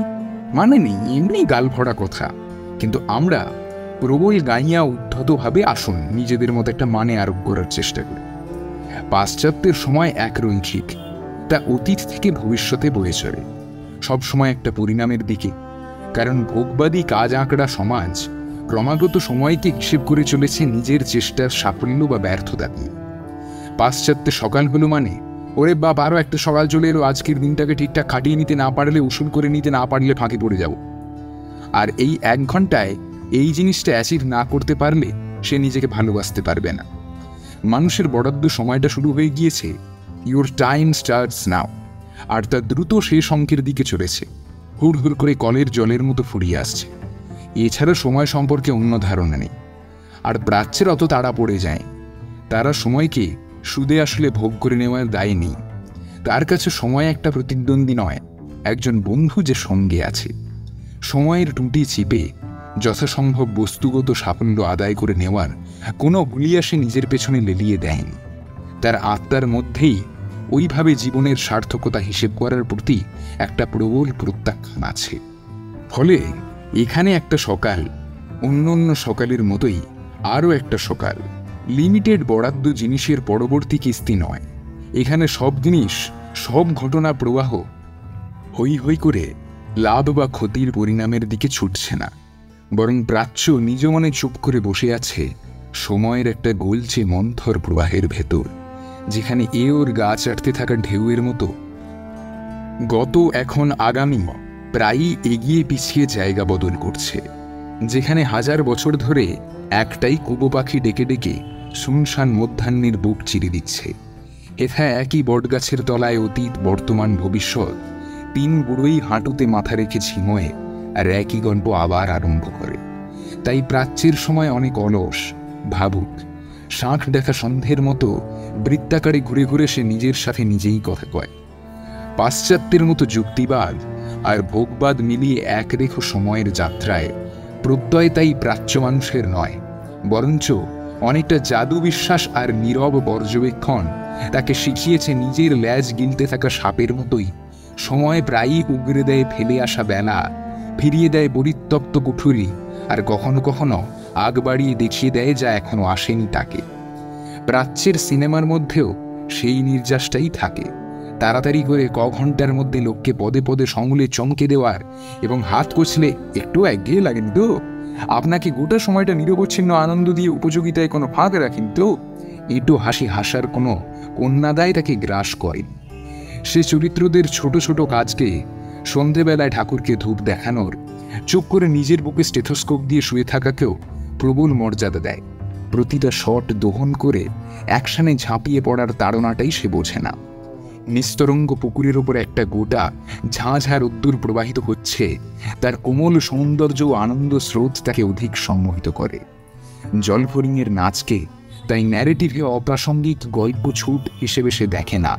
তার কাছে ফড়িংয়ের দোয়েলের জীবন আর গ্রামের বালক বালিকার জীবন মিলেমিশে আছে। এবং এরই সঙ্গে যুক্ত আরও একটা ব্যাপার বলা যায়, প্রাচ্য অবসানে বিশ্বাস করে না, কোনো অবসানই নয়। জীবনের প্রজেক্টে সফল না হলেই যেমন এখানে প্রাণের আনন্দের অবসান হয়ে যায় না, নিজেকে মূল্যবান ভাবার মতো অবসান হয়ে যায় না, শুধু বেঁচে থাকা, নিজের আত্মীয় বন্ধুদের মধ্যে বা গাছপালা কাক জ্যোৎস্নার মধ্যে বেঁচে থাকাই, জানলা দিয়ে স্তব্ধ বাইরে তাকিয়ে থাকাই ক্ষণে ক্ষণে অনেকটা করে মোহর দিয়ে যায়, তেমনি মৃত্যু এখানে শেষ বলে গৃহীত হয় না। একটা লোক মরে যায়, কিন্তু তার আলতামাখা পায়ের ছাপ যুগ যুগ ধরে ওই ঘরে জেগে থাকে। পথের পাঁচালিতে ওরা বাড়ি ছেড়ে চলে যাওয়ার পর দাওয়া দিয়ে যে সাপ ঢুকে আসে, বাস্তু সাপ, তাকে দেখে একজন আনপড় লোক চেঁচিয়ে উঠেছিল না, ওই যে দুর্গা ফিরে এসছে, সে প্রাচ্যের আদত প্রতিনিধি। প্রাচ্যের মানুষ জানে আবার আসছি বা কোনোভাবে থেকে যাচ্ছি, বংশধরের মধ্যে বা হয়তো পরজন্মে ওইখানে পাখি হয়ে বা আমার কণা দিয়ে যা কিছুকে সঞ্জীবিত করেছিলাম তারই মধ্যে। তাই ইন্দির ঠাকুরুন মরে যাওয়ার আগের দৃশ্যে ঘটি থেকে জল খাওয়ার পর কিছুটা জল গাছের মাথায় দেন। তিনি মরতে যাচ্ছেন, কিন্তু নিজের তৃষ্ণার জল দিয়ে তিনি এই পৃথিবীর জীবনকে লালন করতে ভুলেন না। এই রিচুয়াল আমাদের জীবনের পরতে পরতে ছড়িয়ে আছে। ভুক্তাবশেষ পশুকে দিও, এই উপদেশের স্নিগ্ধ করাঙ্গুলির স্পর্শ আমাদের মাথায় আছে। এবং সত্যজিৎ হাঁটু গেড়ে বসে এই মাটির ধুলো মেখেই তার হৃদয়ে আর ক্যামেরা দিয়ে আমাদের অবলোকন করেছেন বারে বারে। অবশ্য এসব কথার আর কোনো মানে হয় না, কারণ সেই প্রাচ্য আর নেই। থেবড়ে বসে থাকাকে এখন ক্যাবলামি ছাড়া আর কিছু ভাবা হয় না, আর গাছে খামোকা জল ছেটালে তা কর্পোরেশনের চক্ষুশূলও হতে পারে। সময়ও একরৈখিক, কাউন্টডাউন শুরু হয়ে গিয়েছে, টায়ে টায়ে স্কোরও রাখা চলছে। এখন মোটামুটিভাবে গোটা বিশ্ব একই প্রবণতা আর তাগিদ দ্বারা নিয়ন্ত্রিত। এবং ওই প্রাচ্য পাশ্চাত্য বিভাজন গাজওয়াই সেমিনারে ছাড়া আর কোথাও নয়। সেজন্যেও আর আমরা পণ্ডিতির অপরিচিত এলাকায় বেশি ফাটকাবাজি করতে গেলে অবিলম্বে ধরা পড়তে পারি এই ভয়ে বোধাভাবে প্রাচ্য বলতে যা বুঝি, কখনো নমুনা জোগাড়ের ব্যবস্থা দেখি। অরণ্যের দিনরাত্রিতে সবে ওরা 4 জন বাংলোটা অধিকার করে ঘোরাফেরা করছে। রবি ঘোষ খবরের কাগজ পুড়িয়ে দিয়ে সভ্যতার সাথে সমস্ত সম্পর্ক শেষ ঘোষণাও করে দিলেন। এই সময় ঘুম ভেঙে সমিত ভঞ্জ উঠে আসেন। কিরে, ঘুম হলো? আর ঘুম? একবার এটা ভোমরামাইয়ের কানের কাছে কনস্ট্যান্ট ব ব ব ব করে চলেছে। শুনে সৌমিত্র এগিয়ে এসে জিজ্ঞেস করেন, তোর ঘরে কি আবার ভ্রমর আসতে শুরু করলো নাকি? আর শুভেন্দু অনেক আগে থেকেই ঘরেতে ভ্রমর এলো গুনগুনিয়ে শীষ দিতে শুরু করেছেন। সমিত ভঞ্জ কিছুই বুঝে উঠতে পারেন। এরা এতে হাসির কি পেল ভেবে ধাঁ হয়ে থাকে। এবং নিশ্চিতভাবেই পাশ্চাত্যের দর্শকও। লক্ষণীয়, পরে মেমোরি গেমের সময় কাবেরী বসুর জন্য বালিশ আনতে শুভেন্দু যখন উঠে আসবেন ঘরে, বালিশ নিয়ে আবার ফিরে যাবেন আয়নায় চুলটা একটু সেট করে নিতে, তিনি গুনগুন করবেন এই রবীন্দ্রসঙ্গীতটাই। আবার চারুলতায় এক সন্ধ্যেবেলা ব্রিটেনের নির্বাচনে লিবারালদের জয় সেলিব্রেট করতে ভূপতির বাড়িতে সবাই জড়ো হয়েছে। গান হচ্ছে, গল্পগুজব। এর আগের দৃশ্যে চারু অনেকটা এগিয়ে এসেছে অমলের কাছে, তার শার্টের হাতা চোখের জলে ভিজিয়ে দিয়েছে। ভূপতির ঘরের উৎসব থেকে চারু আর অমলের সান্ধ্য আলাপে সত্যজিৎ কাট করেন অনেক পর, যখন রামমোহন রচিত মনে করো শেষের সেদিন ভয়ঙ্কর গানের শেষ দুটো শব্দ সত্যতে নির্ভর বারে বারে উচ্চারিত হচ্ছে। শেষ 3 বার ওই কথা আমরা শুনি যখন অমলের মুখে ক্যামেরা ধরা। অমলের ওই গান শুনে রামমোহনের কথা মনে পড়ে। কয়েকটা কথা চারুর সঙ্গে ওর বিষয়ই হয়, তারপরেই কথোপকথন যাতে নিছক প্রেমালাপে পর্যবসিত না হয়, আসলে যাতে কোনোভাবেই একঘেয়ে বা পাতি না হয়ে ওঠে, সত্যজিৎ এক আশ্চর্য অনুপ্রাসের খেলায় দৃশ্যটা বেঁধে দেন। সব কথাই ব দিয়ে হয়। এই ভাবনা শুধু অকল্পনীয় ক্ষমতাবান একজন চিত্রনাট্যকারই ভাবতে পারেন, কিন্তু আমাদের নজরের বিষয়টা সংলাপগুলো এরকম। চারু বলে, আগে বর্ধমানে যাও, তারপর তো বিলেত, তাই না কি গো? অমল, আগে বর্ধমান, তারপর বিয়ে, তারপর বিলেত। চারু, তারপর? অমল, তারপর ব্রিস্টল। চারু, তারপর ব্যারিস্টার, তারপর? অমল, তারপর back to Bengal, black native, বাপ বাপ বলে কেমন? চারু, বেঙ্গল, ব্যাস। Amal, and Bankim, Babu Bankimchandra, Byron two Bankim, Bishabriksha. চারু, আর বৌঠান? অমল, যা দেবী মম গৃহেষু পেতনি রূপেণ। চারু, বৌঠান বাজে বিশ্রী বেহা। এর মূল মজাটাতে প্রবেশাধিকারী কোনো পাশ্চাত্য দর্শকের নেই। পাশ্চাত্য দর্শক কেন, বাংলা না জানা কোনো মানুষেরই নেই। কত যে কথা বলা আছে এই খান দশেক সংলাপে। চারু অমলের বিয়ের কথাটা এড়িয়ে বিলেতের কথাটা আগে বলেছিল। এদিকে শ্বশুর অমলকে বিলেত পাঠাবে তার মেয়েকে বিয়ে করলে তবেই। অমল সেই অপ্রিয় কথাটা সরাসরি উচ্চারণ করে। এও বোঝা যায় বিলেত গিয়ে মাথা ঘুরে যাওয়ার ছেলে সে নয়। নিজের এবং ভারতীয়দের ঠিকঠাক অবস্থানের কথা তার ভালোই জানা। এবং ফের আসে বঙ্কিমের প্রসঙ্গ, যে বঙ্কিম চারু আর অমলের মাঝখানে সেতু। ওরা দুজনেই বঙ্কিম ভক্ত। যেদিন প্রথম অমল এসেছিল সেদিন জানতে চেয়েছিল চারুর কাছে, আনন্দমঠ পড়ছ? বিষবৃক্ষ নামটায় শুধু বয়ের খেলা দারুণভাবে আছে তাই নয়, ওতেও বলা আছে অবৈধ প্রেমের গল্প, যার ফল হচ্ছে বিষময়। চারু আর না পেরে সরাসরি নিজের প্রসঙ্গটা তোলে, কিন্তু বেহায়ার মতো একটা মোক্ষম বিশেষণে এসে লজ্জায় থেমে যায়, কারণ তার মনে পড়ে যায় আগের দৃশ্যের কথা, যেখানে অমূল্যের জামা আঁকড়ে কাঁদার সময় তারা প্রায় শারীরিক ঘনিষ্ঠতায় এসেছিল। গোটা সিকোয়েন্সটা অন্ধকারে থমথম করছে। এই সময়ই উমাপদ তার বিশ্বাসঘাতকতার শেষ কোপটা মারছে। চারু চাইছে সম্পর্কটাকে এগিয়ে নিয়ে যেতে, আর অমল একরকম রসিকতার আড়ালে এড়িয়ে যেতে চাইছে ব্যাপারটা। আর একটু পরেই হতভম্ব ভূপতি জানতে পারছে বন্ধুর মুখ থেকে নামজাদা পত্রিকায় তার বউয়ের লেখা বেরোনোর কথা। এইবার বয়ের খেলা না বুঝলে কারো মনেই বা পড়বে কি করে? ছবির নাম দেখানোর সময় চারু একটা রুমালে সেলাই করছিল বি অক্ষরটা, যা ইংরেজিতে ভূপতির আদ্যক্ষর। এবং এও যে কথার খেলা এ ছবিতে দেওর বৌদির এই প্রথম নয়। অনেক আগে চারু অমলের গল্পগাছার একদম প্রথম দৃশ্যে অমল ক্লান্ত আর বোর হওয়া গলায় আড়মোড়া ভেঙে বলেছিল, পড়াশোনা নেই, পরীক্ষা নেই, প্রফেসর নেই, প্রক্সি নেই। চারু, কি আছে তবে, পাগলামো আর পাকামো? অমল, পোইট্রি।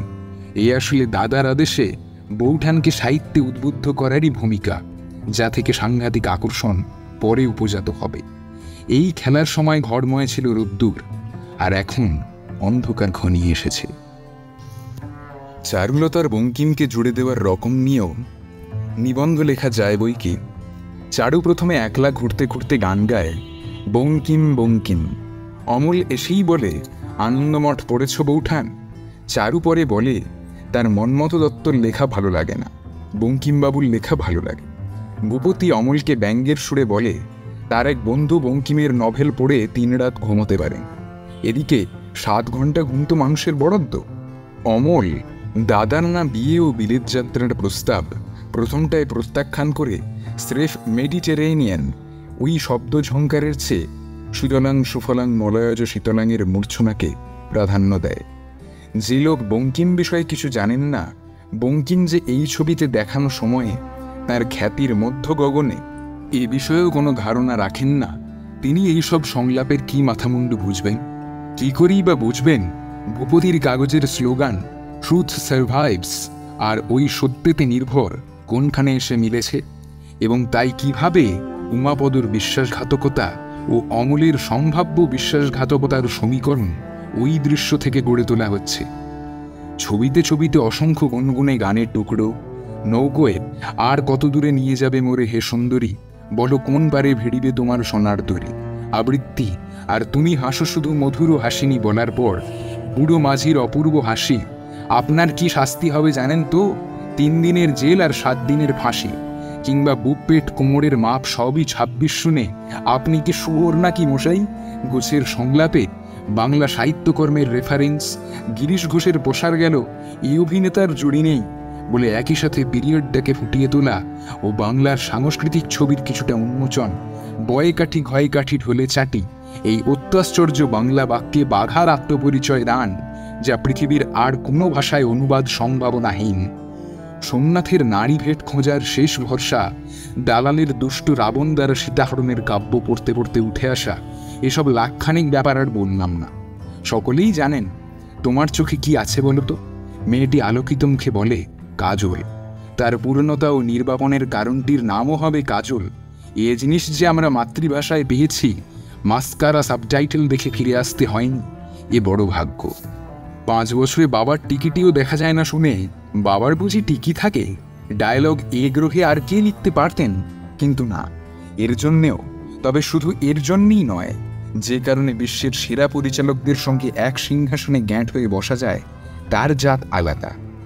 বরফির জাদুর জোরে হাল্লার রাজা মহা হিংস্র হয়ে উঠে বর্ষার নিষ্ঠুর আঘাতে আঘাতে খড়ের পুতুল ছিন্ন ভিন্ন করতে থাকেন। তারপর গুপির গানে সে ঘোর কাটতে তিনি চোখে জল নিয়ে না না বলে আর্তনাদ করছেন যখন গুপিকে গাধার পিঠে চাপিয়ে বের করে দেওয়ার মিউজিকটা সত্যজিৎ রিপিট করে দেয়। রাজা ও সাধারণ প্রজার চূড়ান্ত অপমানের কাহিনী দুটো মানবিকতা ও স্বতঃস্ফূর্তি দোলে দেওয়ার দুরকম আখ্যান এক ধাক্কায় একাশনে এনে দেন। এটাই প্রাচ্যতা। শুধু এই প্রয়োগের সাক্ষাৎ ম্যাজিকে সিনটা ঝিকিয়ে ওঠে না, এই অপার দরদটাতেও চিকচিক করে। ঋত্বিক বলেছিলেন, অপরাজিতর অপুকে কালপুরুষ দেখানোর মধ্যে প্রাচ্যের মিথের অসামান্য প্রয়োগ আছে। সে তো বটেই। ঋত্বিক বলেছেন, ভারতীয় দর্শন উপনিষদে আছে, কালপুরুষ যাকে ভর করে সে ঘরছাড়া হয়। ছবিতে যেমন জলের মধ্যে কালপুরুষের ছায়া দেখে অপু বলে কালপুরুষ, সেই চূড়ান্ত মুহূর্তে চলচ্চিত্রের শিল্পসত্তা এক গভীরতায় প্রবেশ করে। কিন্তু হরেদরে সত্যজিৎ মিথকে ঋত্বিকের মতো অত গুরুত্ব দেন। পুরাণ কথাকে আলপনা কেউ নয়। উনি যে জিনিসটা আত্মীকরণ করেছেন তা হল প্রাচ্যের মূল প্রবণতা। এমন এক স্নিগ্ধ ক্ষমা, প্রশ্রয় ও মানব সমজদারি নিয়ে উনি চরিত্রগুলোকে দেখেছেন, যা প্রাচ্যের বুক ধুকধুকির ধ্রুবতান। আহা থাক না, বলার মধ্যে যে আশ্রয়, পরাজিতের প্রতি যে 1 গ্লাস জলের সাথে 2টো মিষ্টিও এগিয়ে দেওয়া, করতল তুলে নিষাদকে আঘাত নিষেধ করার যে ভঙ্গি, সেটা ওর সেলুলয়েডের রিলে লেখা আছে। মিউজিক রিপিটের আরেক রোমহর্ষক কাহিনী হল ঋত্বিকেরই দেখানো সেই অপরাজিতর গোড়ায় পথের পাঁচালীর থিম মিউজিক বসিয়ে দেওয়া, যেখানে সর্বজয়া বহুদিন পর বাংলার গ্রাম দেখতে পান, আর আগের ছবির থিম মিউজিক সহসা বাংলার পল্লী স্নিগ্ধতার ও ফেলে আসা দিনের আনন্দের আর মন কেমনের থিম মিউজিক হয়ে যায়। এই মর্মে আরও একবার অপরাজিত এই পথের পাঁচালীর থিম মিউজিক বসানো আছে। ইন্সপেক্টর আসার পর অপু যখন কোন দেশেতে তরুলতা সকলে দেশের চাইতে শ্যামল রিডিং পড়ে, আর অপুর সংসারেও এই থিম মিউজিক প্রয়োগ করা হয় অপু যখন আত্মজৈবনিক উপন্যাস লেখার উদ্ভাসিত পরিকল্পনা বন্ধুকে শোনায়। কিন্তু তার চেয়েও তীব্র বাংময় আর অবিশ্বাস্য সাংঘাতিক অলৌকিক কাণ্ড ঘটান সত্যজিৎ যখন অপুর সংসারের শেষ শটের আগের শটটায় কাজলে যখন ছুটতে ছুটতে অপুর কাছে চলে আসে আর অপু 2 হাত বাড়িয়ে ঝাঁপিয়ে তাকে কোলে তুলে নেয়। পেছনে বেজে ওঠে দুর্গা মারা যাওয়ার পর সর্বজয়ার কান্নায় ঢাকা সেই অকল্পনীয় তীব্র মিউজিক। অপুর জীবনের প্রথম বেদনা, চরম বিচ্ছেদের সাথে অপুর সাম্প্রতিকতম প্রাপ্তিকে, মিলনকে ঈশ্বরের মতো লীলায় গ্রথিত করে দেওয়া হয়। চলচ্চিত্রকার বলেন, একটা অবসান কখন যে মিলে যাবে আরেক সূচনায় আমরা কেউ জানি না। এই বিরাট জীবনের কোন নকশা, কোন ফোঁড় আজ বিসদৃশ অসহ, কিন্তু একদিন স্নিগ্ধ শুশ্রূষা ঝরে পড়বে কোন অপ্রত্যাশিত উৎস থেকে, বিশাল নকশি কাঁথার আরেক প্রান্তে অপূর্ব আঁক বাঁক এসে পূর্ণ করবে, সমঞ্জস করবে ওই ক্ষত দাগ চ্যুতি। এই সান্ত্বনা নিরন্তর জেগে থাকে বলেই জীবন করুণাধারা স্নাত, পুনর্জন্মময়, অবসানহীন। এর চেয়ে বড় প্রাচ্যতা আর আছে কি? শেষ হলো আমাদের আজকের প্রথম নিবেদন। এবার শুরু হচ্ছে আমাদের আজকের দ্বিতীয় নিবেদন, আরোগ্য মিত্র দত্তের লেখা কাহিনী সত্যজিতের সমজদারি।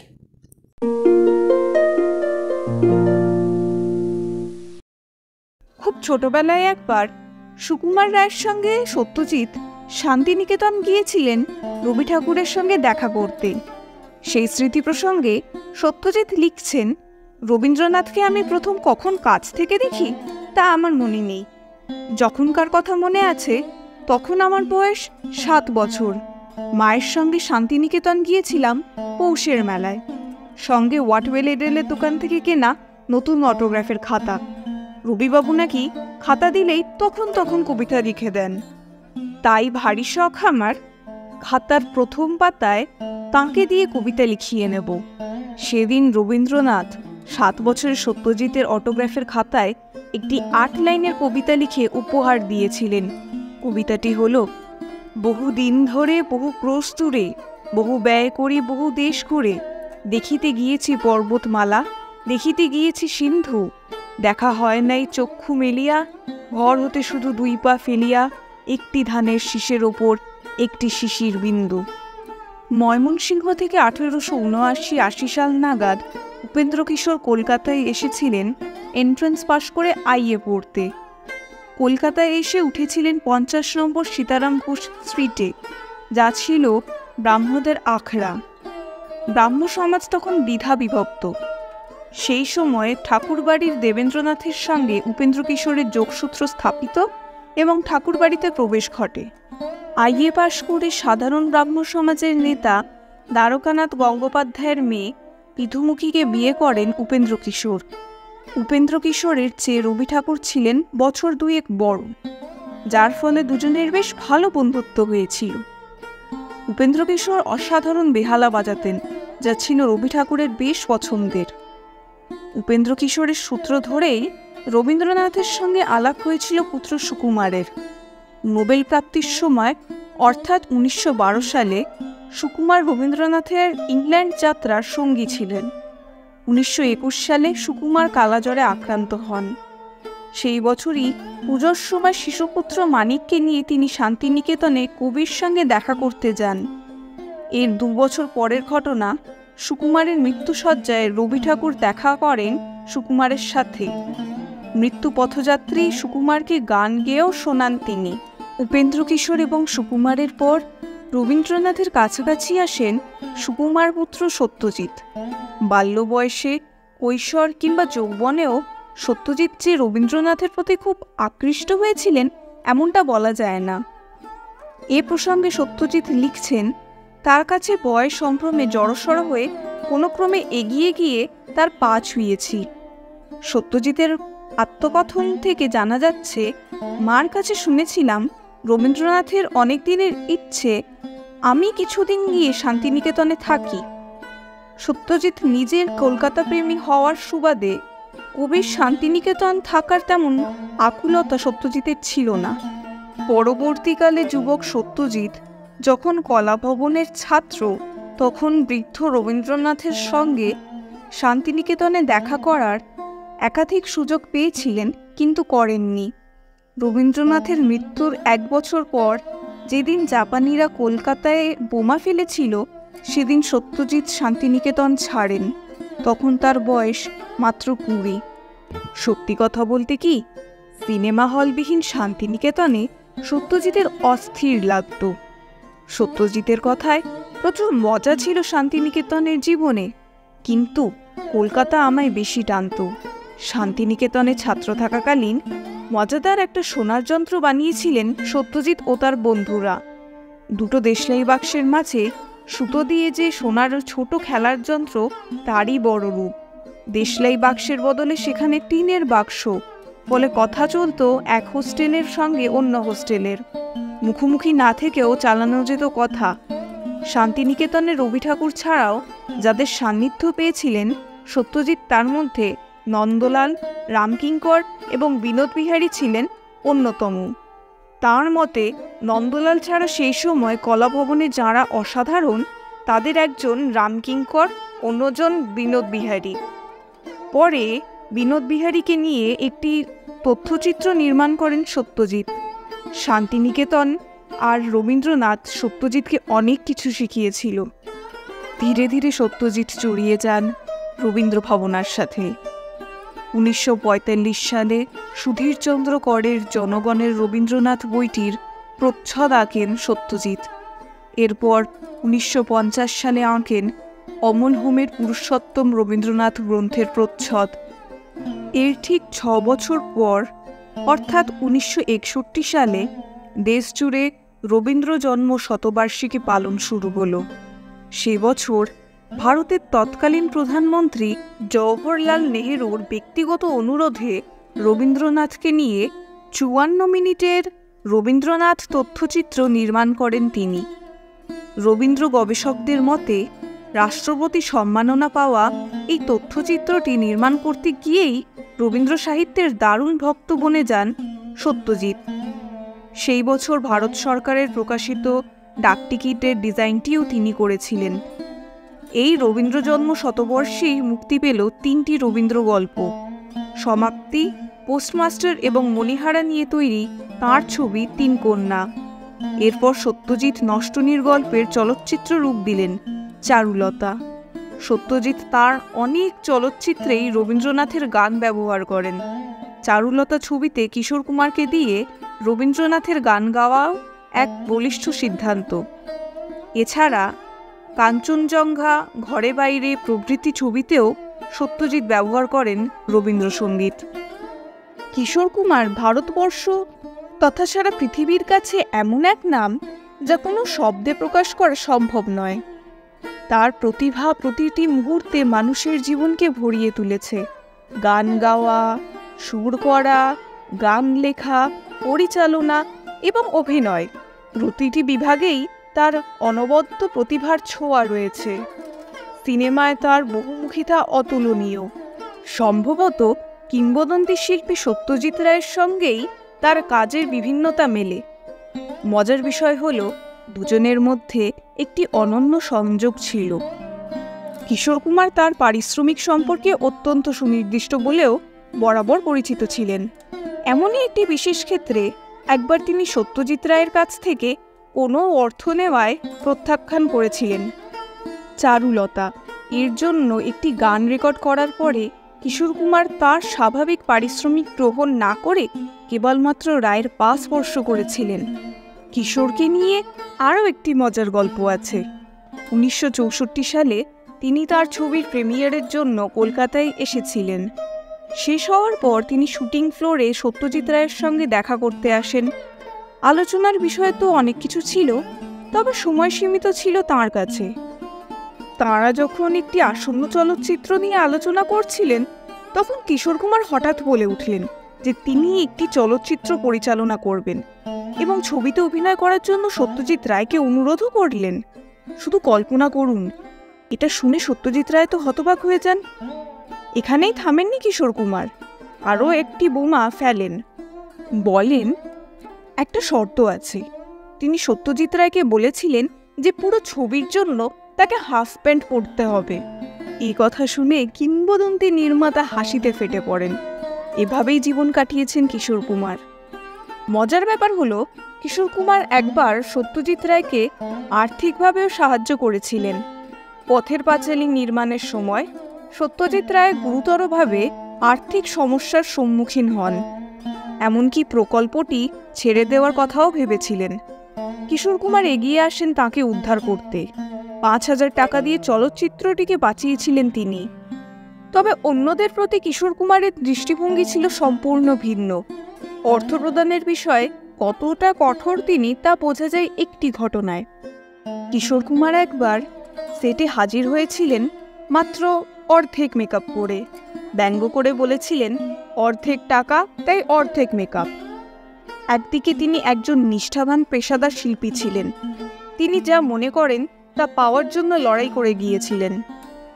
অন্যদিকে তিনি এমন কাউকেই গভীর শ্রদ্ধা ও উদারতা প্রদর্শন করেছিলেন যার তিনি উচ্চ প্রশংসাও করেছিলেন।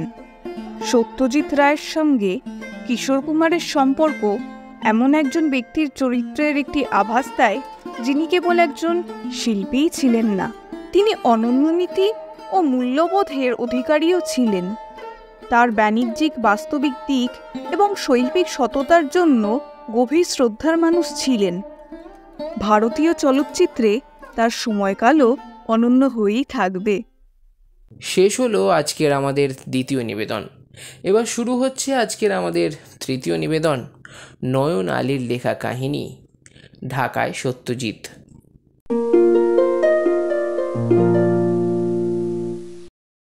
স্বাধীন দেশের প্রথম 21শে ফেব্রুয়ারিতে ছাত্রলীগের আমন্ত্রণে ঢাকায় আসেন সত্যজিৎ রায়। এর আগে সত্যজিতের বয়স যখন 5 কি 6 বছর, মায়ের সঙ্গে প্রথম ঢাকায় আসেন। সেটা ছিল অবশ্য ব্রিটিশ ঢাকা, আর এটা স্বাধীন দেশের রাজধানী। এই দ্বিতীয় সফরটি ছিল শেষ বাংলাদেশ সফর। অত্যন্ত সংক্ষিপ্ত এই সফর সাকল্যে 24 ঘন্টাও সাই ছিল না। ফ্লাইট বিলম্বিত হওয়ায় সকালের বিমানে আসতে আসতে দুপুর হয়ে যায়। বিকালেই বঙ্গবন্ধু শেখ মুজিবুর রহমানের সঙ্গে সাক্ষাৎ। সন্ধ্যায় পল্টনের ভাষণ। পরদিন সকালে এফডিসি ঘুরে সোজা এয়ারপোর্ট।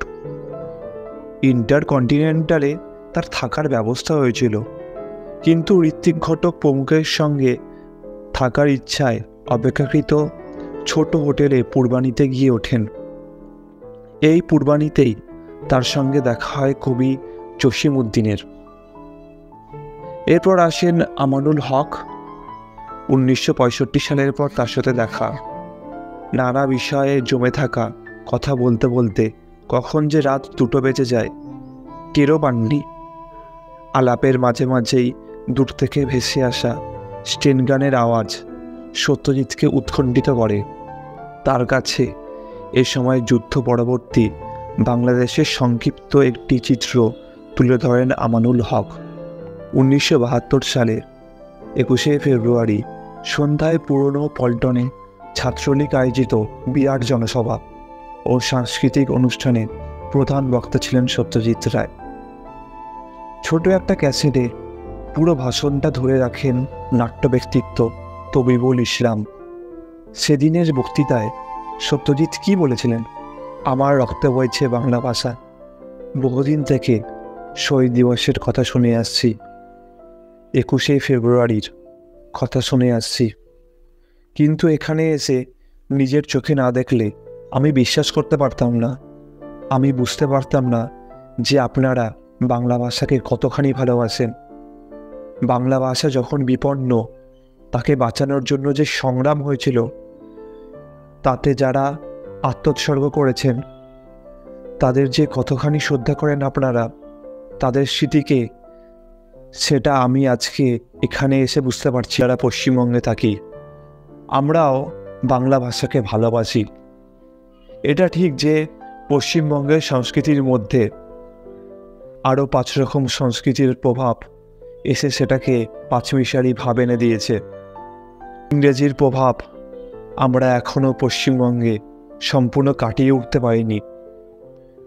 তার একটা কারণ এই বোধহয় যে পশ্চিমবাংলা হলো ভারতবর্ষের একটি প্রাদেশিক অংশ মাত্র। কিন্তু তা বলে এই নয় যে আমরা বাংলা ভাষাকে ভালোবাসি না। বাংলা সাহিত্য, বাংলা গান, বাংলা চলচ্চিত্র, বাংলা থিয়েটার, এই সবই পশ্চিমবঙ্গে আজও বেঁচে আছে, টিকিয়ে আছে। রবীন্দ্রনাথ, নজরুল, বঙ্কিমচন্দ্র, শরৎচন্দ্র, এদের আমরা এখনও ভালোবাসি। ব্যক্তিগতভাবে বলতে পারি যে আমি আজ 20 বছর ধরে বাংলা ছবি করছি। এর মধ্যে বহুবার বহু জায়গা থেকে অনুরোধ এসেছে যে আমি বাংলাদেশ, বাংলা ভাষা পরিত্যাগ করে অন্য দেশে অন্য ভাষার চিত্র রচনা করি, কিন্তু আমি এই অনুরোধ বারংবার প্রত্যাখ্যান করেছি। কারণ আমি জানি যে আমার রক্তে যে ভাষা বইছে সে ভাষা হলো বাংলা ভাষা। আমি জানি যে সেই ভাষাকে বাদ দিয়ে অন্য ভাষায় কিছু করতে গেলে আমার পায়ের তলা থেকে মাটি সরে যাবে, আমি কুল কিনারা পাবো না। শিল্পী হিসাবে আমি মনের জোর হারাবো। আমি ছেলেবেলা থেকে শুনে আসছি যে পূর্ববঙ্গে নাকি আমার দেশ। আমার ঠাকুরদাদা উপেন্দ্রকিশোর রায়ের নাম আপনারা কেউ কেউ শুনেছেন। আমার তাকে দেখার সৌভাগ্য হয়নি, কিন্তু শিশুকাল থেকেই আমি তার রচিত ছেলে ভোলানো পূর্ববঙ্গের কাহিনী, টুনটুনির বই পড়ে এসেছি, ভালোবেসে এসেছি। তার রচিত গানে আমি পূর্ববঙ্গের লোকসঙ্গীতের আমেজ পেয়েছি। যদিও এদেশে আমি আসিনি, আমার দেশে আমি কখনো আসিনি বা স্থায়ীভাবে আসিনি, এইসব গান, এইসব রূপকথা শুনলে আমার মনে হতো যে এই দেশের সঙ্গে আমার নারীর যোগ রয়েছে। যখন আমার 5 কি 6 বছর বয়স, তখন আমি একবার ঢাকা শহরে এসেছিলাম। 2-3 দিন মাত্র ছিলাম। আমার মামার বাড়ি ছিল ওয়ারিতে, র্যাঙ্কিন স্ট্রিটে। সে বাড়ি এখনও আছে কি না জানি না, সে রাস্তা এখনও আছে কি না জানি না। বাড়ির কথা কিছু মনে নেই। মনে আছে শুধু যে প্রাচীরে বাদরের উপদ্রব। সে বাদর এখনও আছে কি না তাও আমি জানি না। তারপর মনে পড়ছে পদ্মায় স্টিমারে আসছি। ভোরবেলা ঘুম ভেঙেছে, মা আমাকে বাইরে রেখে এনে দেখাচ্ছেন যে পদ্মার ওপর সূর্যোদয় হচ্ছে, আর দেখাচ্ছেন যে পদ্মা আর শীতলক্ষ্যার জল যেখানে এসে মিশেছে, সেখানে এক নদীর জলের সঙ্গে আরেক নদীর জলের রঙের কি তফাৎ। সেই থেকে বারংবার মনে হয়েছে যে একবার নিজের দেশটা গিয়ে দেখে আসলে ভালো হতো। কিন্তু সে আশা, বিশেষত দেশভাগের পর, ক্রমেই দুরাশায় পরিণত হয়েছিল। হঠাৎ কিছুদিন আগে ইতিহাসের চাকা ঘুরে গেল। আমার কাছে আমার দেশের দরজা খুলে গেল এবং আজ শহীদ দিবসে এসে আপনাদের সামনে দাঁড়িয়ে, ঢাকা শহরে এসে আমার স্বপ্ন অন্তত কিছুটা অংশে সফল হলো। এবার আমি অনেক জরুরি কাজ ফেলে চলে এসেছি। এবার আর বেশি দিন থাকা সম্ভব না, কিন্তু আমার ইচ্ছা আছে, আমার আশা আছে যে অদূর ভবিষ্যতে আমি আবার এ দেশে ফিরে আসব। এ দেশটাকে ভালোভাবে দেখব। এ দেশের মানুষের সঙ্গে এমনভাবে জনসভায় নয়, সামনাসামনি মুখোমুখি বসে কথা বলে তাদের সঙ্গে পরিচয় করব, এ আশা আমার আছে। বিশেষ কিছু বলতে চাই না। সঙ্গীতের অনুষ্ঠান রয়েছে। আপনারা যে আমার কাজের সঙ্গে পরিচিত বা আমার কাজ সম্পর্কে যে আপনাদের কৌতূহল রয়েছে, সে খবর আমি আগেই পেয়েছি। কয়েক বছর আগেই তো, যখন মহানগর ছবি এখানে দেখানো হয়েছিল, তাতে এখানকার জনসাধারণ কী ধরনের আগ্রহ, কৌতূহল প্রকাশ করেছিল এবং তার ফলে কী ঘটনার উদ্ভব হয়েছিল, সে খবর আমার কানে যখন প্রথম পৌঁছায়, আমি সে কথা বিশ্বাস করিনি। কিন্তু তারপর এখান থেকে বহু পরিচিত অপরিচিত ব্যক্তি, বন্ধু আমাকে চিঠি লিখিয়ে, খবরের কাগজের খবর কেটে পাঠিয়ে, ছবি কেটে পাঠিয়ে আমাকে জানিয়েছিলেন সেই ঘটনার কথা। তখন বিশ্বাস হয়েছিল, আর বিশ্বাস হলে আমি হতবাক হয়ে গিয়েছিলাম। আমি ভাবতেই পারিনি যে এটা হতে পারে। একজন শিল্পী হিসাবে এর চেয়ে বড় সম্মান, এর চেয়ে বড় গর্বের আর কিছু হতেই পারে না। গত 20 বছরে অনেক জায়গায়, অনেক দেশে, অনেকবার নানানভাবে সম্মানিত হওয়ার সৌভাগ্য আমার হয়েছে। কিন্তু আমি জোর গলায় আজকে এখানে দাঁড়িয়ে এই শহীদ দিবসের পূর্ণতিথিতে আমি বলতে পারি যে আজকের যে সম্মান, সে সম্মানের কাছে আগের সমস্ত সম্মান হার মেনে যায়। এর চেয়ে বড় সম্মান আমি কখনো পাইনি, আর আমার মনে হয় না আমি আর কখনো পাবো। শেষ হলো আমাদের আজকের তৃতীয় নিবেদন। এবার শুরু হচ্ছে আমাদের আজকের চতুর্থ এবং এই সপ্তাহের অন্তিম নিবেদন। প্রযতি বিহারী মুখোপাধ্যায়ের লেখা কাহিনী ভূতের রাজা দিল বর।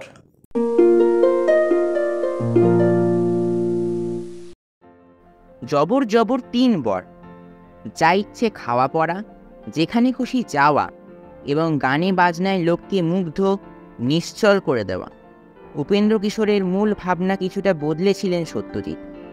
এই বরের ধরন ধারণ কি একেবারেই খেয়াল কিংবা কল্পনা?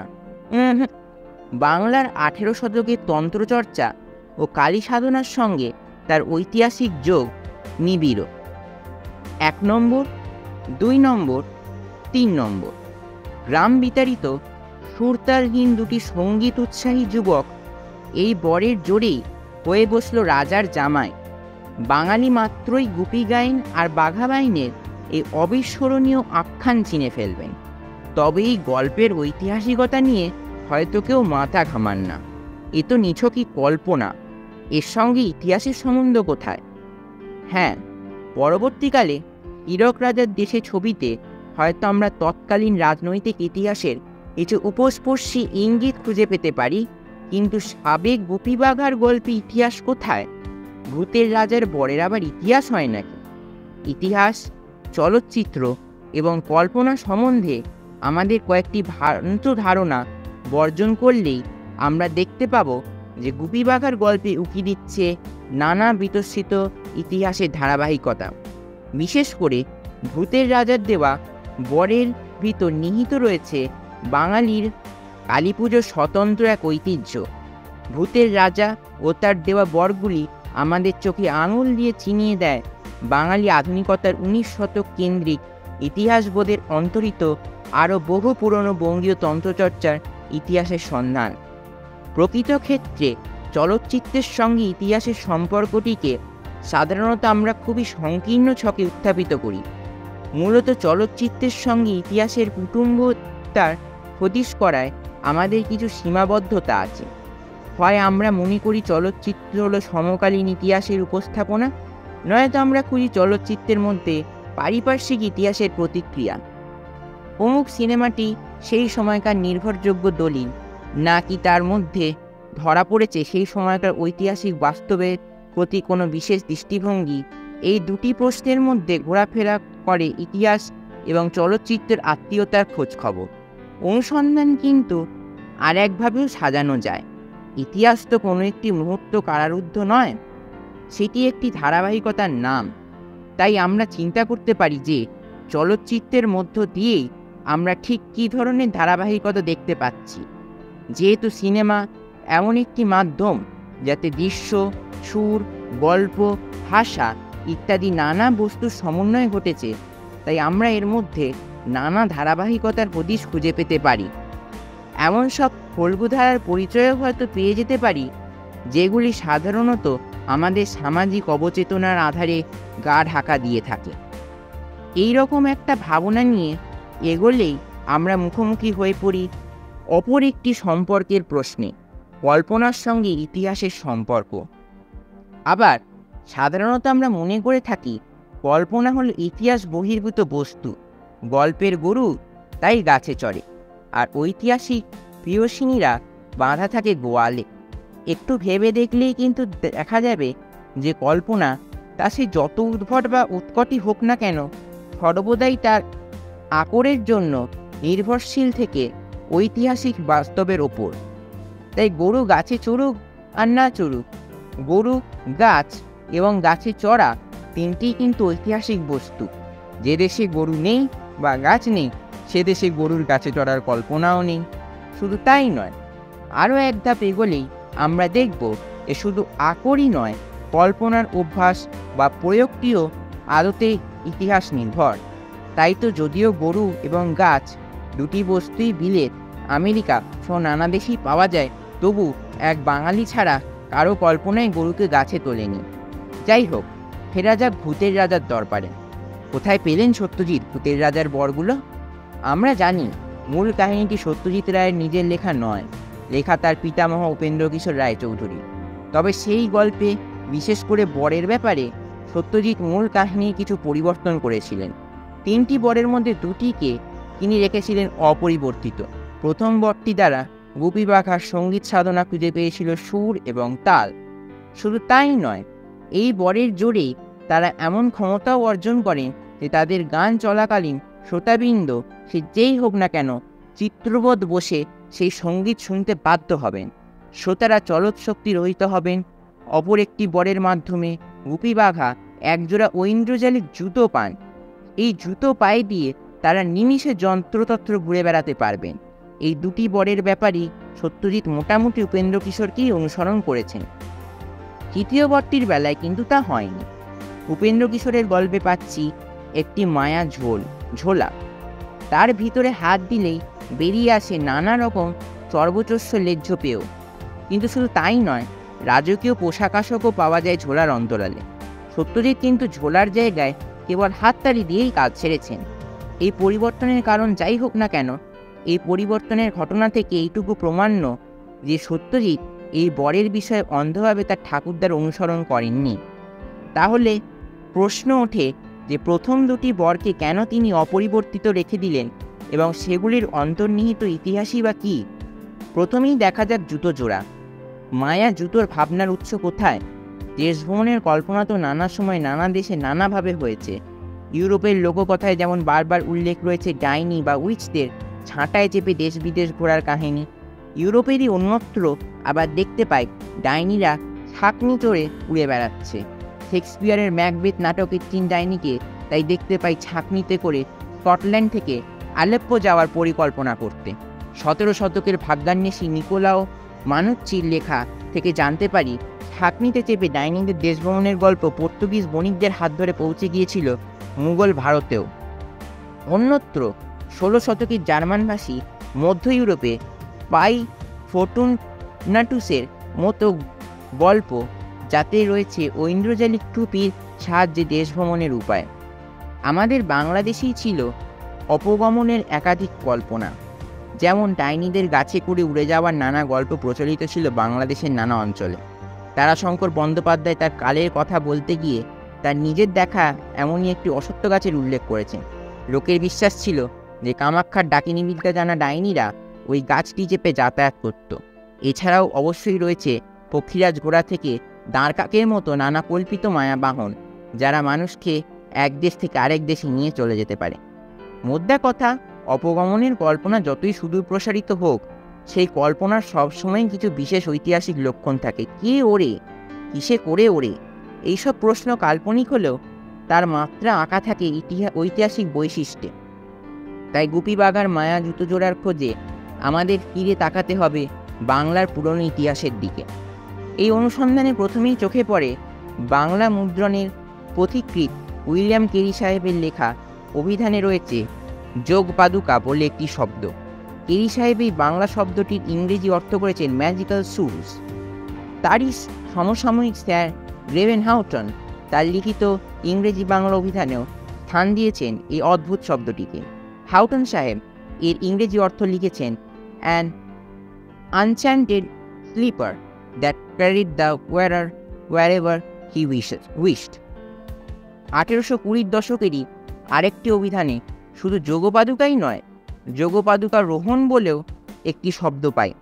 এর থেকে এটুকু নিশ্চয়ই প্রমাণিত যে 19 শতকের গোড়ায় বহুল প্রচলিত বাংলা শব্দাবলীর মধ্যে একটি ছিল যোগপাদুকা, এবং এমন একটি শব্দের অস্তিত্বই প্রমাণ করে যে এই ধরনের ঐন্দ্রজালিক জুতোর কল্পনা তৎকালীন বাংলায় সুপ্রতিষ্ঠিত ছিল। এই প্রচলিত কল্পনা আরও দৃঢ় হয় 1853 সালে, যখন ক্যালকাটা স্কুল বুক সোসাইটির ছাপা স্কুল ছাত্রদের জন্য বাংলা অভিধানে স্থান পায় যোগপাদুকা। অভিধান প্রণেতা শব্দটির মানে বোঝাতে গিয়ে লেখেন বিশেষ গুণাক্রান্ত পাদুকা। এখানে এটাও মনে রাখা উচিত যে 19 শতকের গোড়ার দিকে যোগ শব্দের অর্থ আজকের ইয়োগা স্টুডিওর বিজ্ঞাপনের চাপে মেদ ঝরানোর প্রকল্প হয়ে ওঠেনি। যোগ শব্দের সঙ্গে তখন তন্ত্রচর্চা ও মায়াবী সিদ্ধি লাভের একটি গাঢ় সম্পর্ক ছিল। যোগ তখন সাধনার ব্যাপার, আজকের মতো জিম মেম্বারশিপ নয়। যোগ বলে সাধক লাভ করে নানা অতিমানবীয় সিদ্ধি, এবং সেই সাধনা সাধারণত শাক্ত বা তান্ত্রিক সাধনারই অঙ্গ ছিল। তাই ঐন্দ্রজালিক জুতোর নাম যোগপাদুকা রাখার মধ্যেই পাওয়া যাচ্ছে এই কল্পনার সঙ্গে যোগ সাধনার সম্পর্কের ইঙ্গিত। সেই ইঙ্গিত আরও প্রচ্ছন্নভাবে বাস্তবায়িত হয়েছে মৃত্যুঞ্জয় বিদ্যালঙ্কারের লেখা 32 সিংহাসনের গল্পের বইতে। বিক্রমাদিত্যর 32 সিংহাসন ও রাজা ভোজের কাহিনী আজকের নয়, তার উৎস রয়েছে বহু প্রাচীন সংস্কৃত সাহিত্যে। কিন্তু 18 শতকের শেষের দিকে সেই গল্প বাংলাদেশে যে রূপ নিয়েছিল তার মধ্যে অনেক উপাদানই ছিল দেশজ। বিদ্যালঙ্কার মহাশয়ের বইয়ের একবিংশতি পুত্তলিকার গল্পে আমরা জানতে পারি যে মহারাজা বিক্রমাদিত্যর একজোড়া যোগপাদুকা ছিল এবং তিনি সেটা পরে দেশ ভ্রমণে বেরিয়েছিলেন। তবে আখ্যানটির সবচেয়ে ইঙ্গিতপূর্ণ দিক হল বিক্রমাদিত্যের যোগপাদুকারোহণে গন্তব্যস্থল।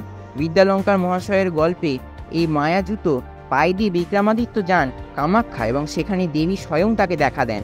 ফলে দেখা যাচ্ছে যে যোগপাদুকার উল্লেখ সরাসরি যুক্ত রয়েছে কালী পুজো বা শক্তি সাধনা এবং তন্ত্রচর্চার অন্যতম প্রধান পীঠস্থানের মাহাত্ম্য প্রতিষ্ঠিত করার প্রচেষ্টার সঙ্গে। বিদ্যালঙ্কারের বইটি ছাপা হয় 19 শতকের একেবারে প্রথম দিকে, 1816 সালে। তখন এদেশে বাংলা ছাপার তেমন সুবিধা না থাকায় বইটি লন্ডন থেকে ছেপে আনা হয় এবং নবাগত ইংরেজ অফিসারদের বাংলা শিক্ষার জন্য তা ব্যবহৃত হতো। বিদ্যালঙ্কার নিজে ছিলেন কেরি সাহেবের পার্শ্বচরদের মধ্যে অন্যতম। বিশিষ্ট ইতিহাসবিদ পার্থ চট্টোপাধ্যায় বিদ্যালঙ্কারের লিখিত রাজাবলী গ্রন্থের আলোচনা করতে গিয়ে বলেছেন যে বিদ্যালঙ্কার ছিলেন 18 শতকের বাংলা পণ্ডিত শ্রেণীর ঐতিহাসিক স্মৃতির ধারক। তার মতামত শুধু তারই নয়, বরং তা ছিল তৎকালীন শিক্ষিত বাঙালি সমাজের বিচার বুদ্ধির প্রতিভূ।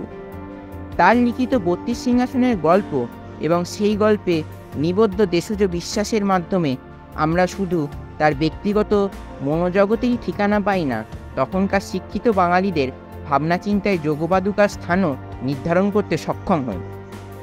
কিন্তু যোগপাদুকা বাদেও তো রয়েছে আরেকটি আরও চমৎকার বর, যে বরের দ্বারা গুপি বাঘা সুরতাধীন সঙ্গীত উৎসাহী থেকে পরিণত হন রীতিমতো মধুর গায়ক ও বাজনাদারে। তাদের গান যে শুধু মানুষের শ্রুতিমধুর লাগতো তাই নয়, শ্রোতারা গান চলাকালীন চলৎশক্তি রহিত হয়ে পড়তে। এমন শক্তির কল্পনা এলো কোথা থেকে? আবারও এই অনুসন্ধিৎসা আমাদের ফিরিয়ে নিয়ে যাবে সেই 18 শতকে বাংলার কালী সাধনার ইতিহাসে। 18 শতকের বাংলা কালী সাধকদের মধ্যে যে নামটি নিঃসন্দেহে সর্বোপরি তা হল সাধক কবি রামপ্রসাদ সেনের। সত্যজিৎ রায় নিজেই দেবী ছবিটি নির্মাণ করতে গিয়ে বাংলার কালী সাধনার ভাবমূর্তি খুঁজতে ফিরে গিয়েছিলেন রামপ্রসাদের কাছে।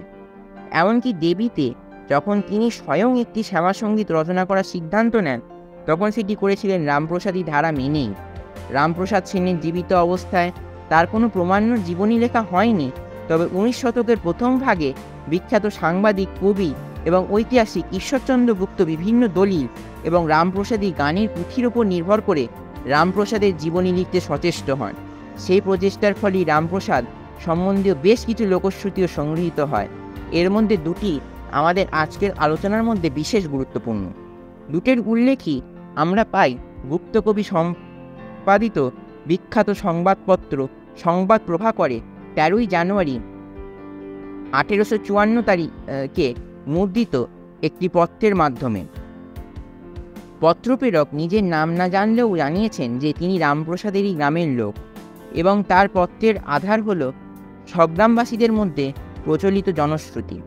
সেই জনশ্রুতির ভিত্তিতে তিনি জানিয়েছেন যে রামপ্রসাদের মিষ্টি স্বর ছিল না, তথাচ যখন তিনি গান করিতেন শ্রোতৃগণের শ্রবণে সেই স্বর মধুর স্বর বোধ হইত।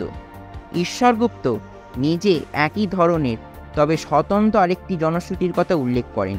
তিনি লেখেন যে কাকের ন্যায় অতি নিরস কর্কশকণ্ঠ কোনো মানুষ, যাহার তাল রাগ সুর কিছুই বোধ নাই, তাহার কণ্ঠ হইতে রামপ্রসাদী পদ নির্গত হইলে বোধ হইবে যেন কোথা হইতে অকস্মাৎ অমৃত বৃষ্টি পড়িতেছে। তবে এখানেই শেষ নয়। অনামা পত্রপ্রেরকের চিঠি থেকে আমরা আরও জানতে পারি যে লোকশ্রুতি অনুযায়ী রামপ্রসাদ যতক্ষণ গান করিতেন ততক্ষণ তাহারা মায়ের শ্রোতারা চিত্রপুত্তলিকার ন্যায় স্তব্ধ থাকিতেন। ঐশ্বরিক অনুকম্পা ছাড়া আর এই বিষয়ে কি অনুমান করা যাইতে পারে? অবশেষে এমন একটি লোকশ্রুতির কথাও আমরা জানিতে পারি যে একবার নাকি স্বয়ং নবাব সিরাজউদ্দৌলাকে শ্যামাসঙ্গীত শুনিয়েছিলেন রামপ্রসাদ এবং তা শুনতে শুনতে নবাব নাকি চিত্রবৎ বসে থাকলেও তার চোখ বেয়ে ক্রমাগত অশ্রুবর্ষণ হয়ে চলেছিল। এখানে বিশেষ লক্ষণীয় বিষয় এই যে অষ্টাদশ শতকের শেষের দিক থেকে মোটামুটি 19 শতকের মধ্যভাগ অবধি সিরাজউদ্দৌলাকে উচ্চবর্ণের হিন্দুরা নিষ্ঠুর এবং অত্যাচারী শাসক রূপে দেখতেন। 19 শতকের শেষে জাতীয়তাবাদী আবেগের ছোঁয়ায় সেই মনোভাব বদলে যায়। সিরাজউদ্দৌলা সত্যি অত্যাচারে ছিলেন কিনা সেই আলোচনার স্থান এটা নয়। এ বিষয়ে উত্থাপন করার একমাত্র কারণ যাতে পাঠক তৎকালীন জনশ্রুতির ইঙ্গিতগুলোকে ঠিকঠাক ধরতে পারেন। তাই তো সেই বেনামা পত্রলেখক পাঠকদের উদ্দেশ্যে লিখতে চেয়েছেন যে বিবেচনা করুন যে রামপ্রসাদ কিরূপ মানুষ ছিলেন। যে সিরাজের মতো দুর্দান্ত ও পাষণ্ড নবাবের কাছেও দৈব শক্তির জোরে স্বীকৃতি আদায় করে নেন। এই পরিপ্রেক্ষিতে সিরাজ সম্বন্ধীয় লোকশ্রুতিটি শুনলেই আমাদের মতো 21 শতকের বাঙালির মানসচক্ষে হাল্লার রাজার চেহারাটি ভেসে উঠতে বাধ্য। আপাত দৃষ্টিতে অত্যাচারী রাজা গান শুনে একদিকে যেমন চরৎ শক্তি রহিত হয়েছেন, অন্যদিকে তার চোখ থেকে অবিরাম অশ্রুবৃষ্টি হচ্ছে। সঙ্গীতের মাধুর্য এবং শ্রোতাদের উপর তার ঐন্দ্রজালিক প্রভাবের যে বটটি ভূতের রাজা গুপি বাঘাকে দেন, সেটির মধ্যে তাই ভেসে উঠতে দেখি আমরা রামপ্রসাদী কালী ভক্তির ইতিহাস। উপেন্দ্র কিশোর যতদিনে গুপি বাঘার গল্প লেখেন, ততদিনে গুপ্তকবি প্রয়াত হলেও তার সাহিত্যকীর্তি বঙ্কিম যুগে এমনই জাজল্যমান ছিল যে উপেন্দ্র কিশোরের অবশ্যই সে বিষয়ে জ্ঞাত ছিল বলে ধারণা নেওয়া যায়। ফলে গুপ্তকবি রচিত রামপ্রসাদের জীবনচরিত্রের মাধ্যমে তিনি কালী সাধনার ইতিহাস সম্বন্ধে সব লোককথার সঙ্গে পরিচিত হয়ে থাকতে পারেন। আবার এও সম্ভব যে উপেন্দ্র কিশোর স্বতন্ত্রভাবেই এসব গল্প শুনেছিলেন। উপেন্দ্র কিশোরের পিতামহ লোকনাথ রায় ছিলেন ঘোর তান্ত্রিক। এমনকি তার পিতা রামকান্ত রায় পুত্রের তন্ত্র সাধনা বন্ধ করার জন্য তার সাধনার উপকরণ ডামরগ্রন্থ, নরকপাল এবং মহাশঙ্খের মালা ব্রহ্মপুত্রের জলে ভাসিয়ে দেওয়ার পর ক্ষোভে লোকনাথ প্রয়োপবেশনে প্রাণত্যাগ করেন। এসব গল্প পারিবারিক পরম্পরায় সত্যজিতের সময় অবধি চলে এসেছে। অতএব হতেই পারে যে কালী সাধনার অন্যতম পরাকাষ্ঠা রামপ্রসাদ সেন সংক্রান্ত কিছু গল্পও রায় পরিবারের ভিতরেই চালু ছিল। যেভাবেই এই গল্প উপেন্দ্র কিশোরের কানে পৌঁছে থাক, এইসব গল্পর অবয়ব ও গুপি বাঘার মূল ছকের মধ্যে এত মিল ছিল যে এগুলো উপেক্ষা করা দুষ্কর। তাছাড়া উপেন্দ্র কিশোর শুনে থাকুন বা না থাকুন, সত্যজিৎ যেহেতু রামপ্রসাদ নিয়ে বিস্তর লেখাপড়া করেছিলেন এবং গুপ্তকবি রচিত রামপ্রসাদের জীবনী যেহেতু প্রায় আপর গ্রন্থ বলা যায়, তিনি অবশ্যই এসব গল্পের কথা জানতেন। একদিক না একদিক দিয়ে তাই রামপ্রসাদের পরোক্ষ ছায়া গুপি বাঘার উপর অবশ্যই পড়েছিল। সাধারণত আমরা উপেন্দ্র কিশোর বা সত্যজিৎকে বাঙালি আধুনিকতার ইতিহাসের মধ্যেই দেখি। তাদের তন্ত্র সাধনা বা তার ঐন্দ্রজালিক দিকগুলোর সঙ্গে যোগসূত্রের কথা গ্রাহ্য করি না। প্রাচীন পারিবারিক সম্পর্কের কথা উঠলেও তাকে নিছক অসার তথ্য জ্ঞানে হেয় করে থাকি। অথচ সত্যজিৎ নিজেই কিন্তু একবার একটি সাক্ষাৎকারে তার অলৌকিক বিষয়ে কৌতূহলের কথা বলতে গিয়ে মনে করিয়ে দিয়েছিলেন লোকনাথ রায়ের কথা। বলেছেন তার রক্তে তন্ত্রচর্চা আছে। প্রফেসর শঙ্কুর একটি গল্পে প্রায় একইভাবে তিনি শঙ্কুর এক তান্ত্রিক পূর্বপুরুষের ভূতের অবতারণা করে তন্ত্রের অতিমানবীয় সিদ্ধির সন্ধান এবং আধুনিক বিজ্ঞানের নিত্য নতুন সব আবিষ্কারের খোঁজের মধ্যে একটা আপাত সাযুজ্য লক্ষ্য করেন।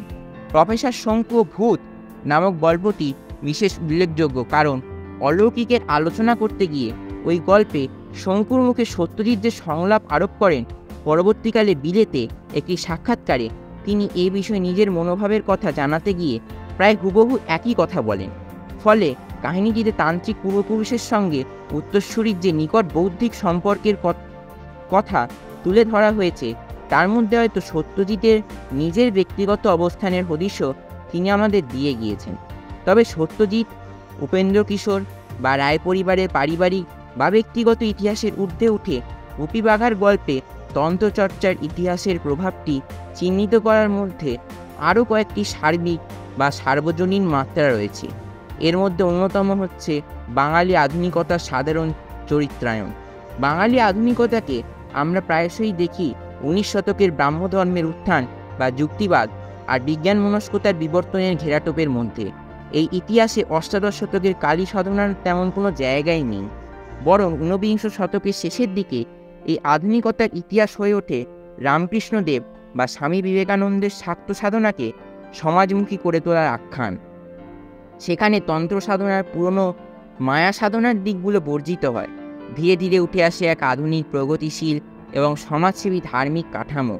সাধনা হয়ে ওঠে সমাজসেবা কিংবা ব্যক্তিগত আধ্যাত্মিক উন্নতির প্রচেষ্টা।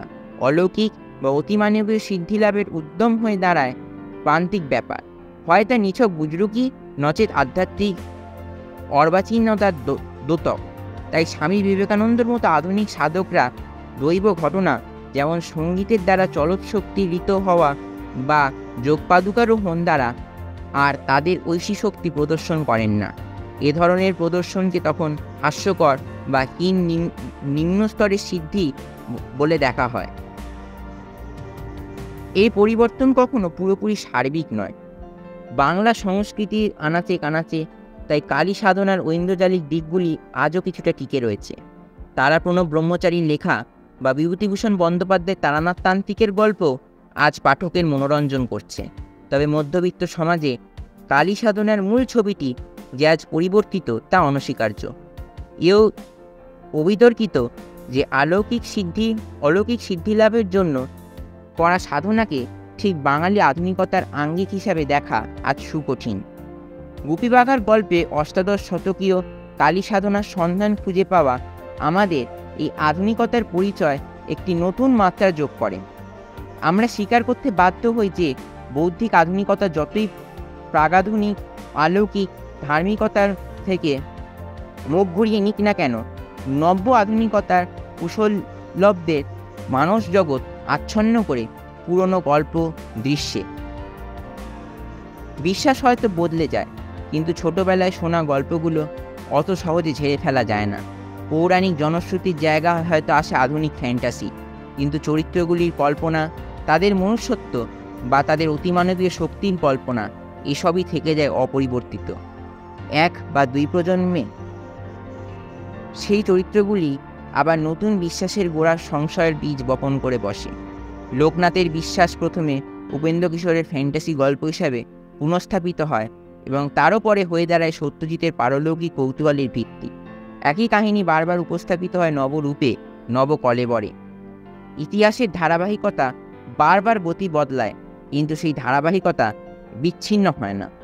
বাঙালির নিজস্ব কালী সাধনার ঐতিহাসিক ধারাটি আজ যখন অবাঙালির দিওয়ালি আর ধনতেরাসের আড়ম্বরে বিলীন হতে বসেছে, তখন এই ইতিহাসের প্রতি আমাদের ঋণ স্বীকার করা বিশেষ জরুরি।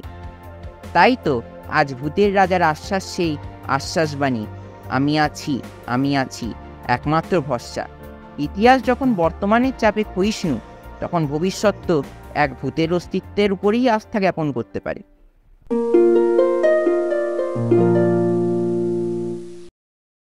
আজকের আমাদের প্রথম নিবেদন পাঠে সত্যজিৎ বন্দ্যোপাধ্যায়। আজকের আমাদের দ্বিতীয় নিবেদন পাঠে অনুষ্কা চক্রবর্তী। আজকের আমাদের তৃতীয় নিবেদন পাঠে সম্যক দাস এবং আজকের আমাদের চতুর্থ নিবেদন পাঠে রুদ্রনীল অধিকারী। শেষ হলো গল্পকথক প্রিয়ব্রতর আজকের নিবেদন। আমি আশা করব আজকের নিবেদনটি আপনাদের খুব ভালো লেগেছে, আর ভালো লেগে থাকলে প্লিজ লাইক, কমেন্ট এবং নিজের বন্ধুদের সাথে অবশ্যই শেয়ার করবেন। আর এরকমই নিত্য নতুন গল্প পেতে আমার চ্যানেলটি সাবস্ক্রাইব করবেন। তাহলে আজকের জন্য এইটুকুই, দেখা হচ্ছে আগামী সপ্তাহে।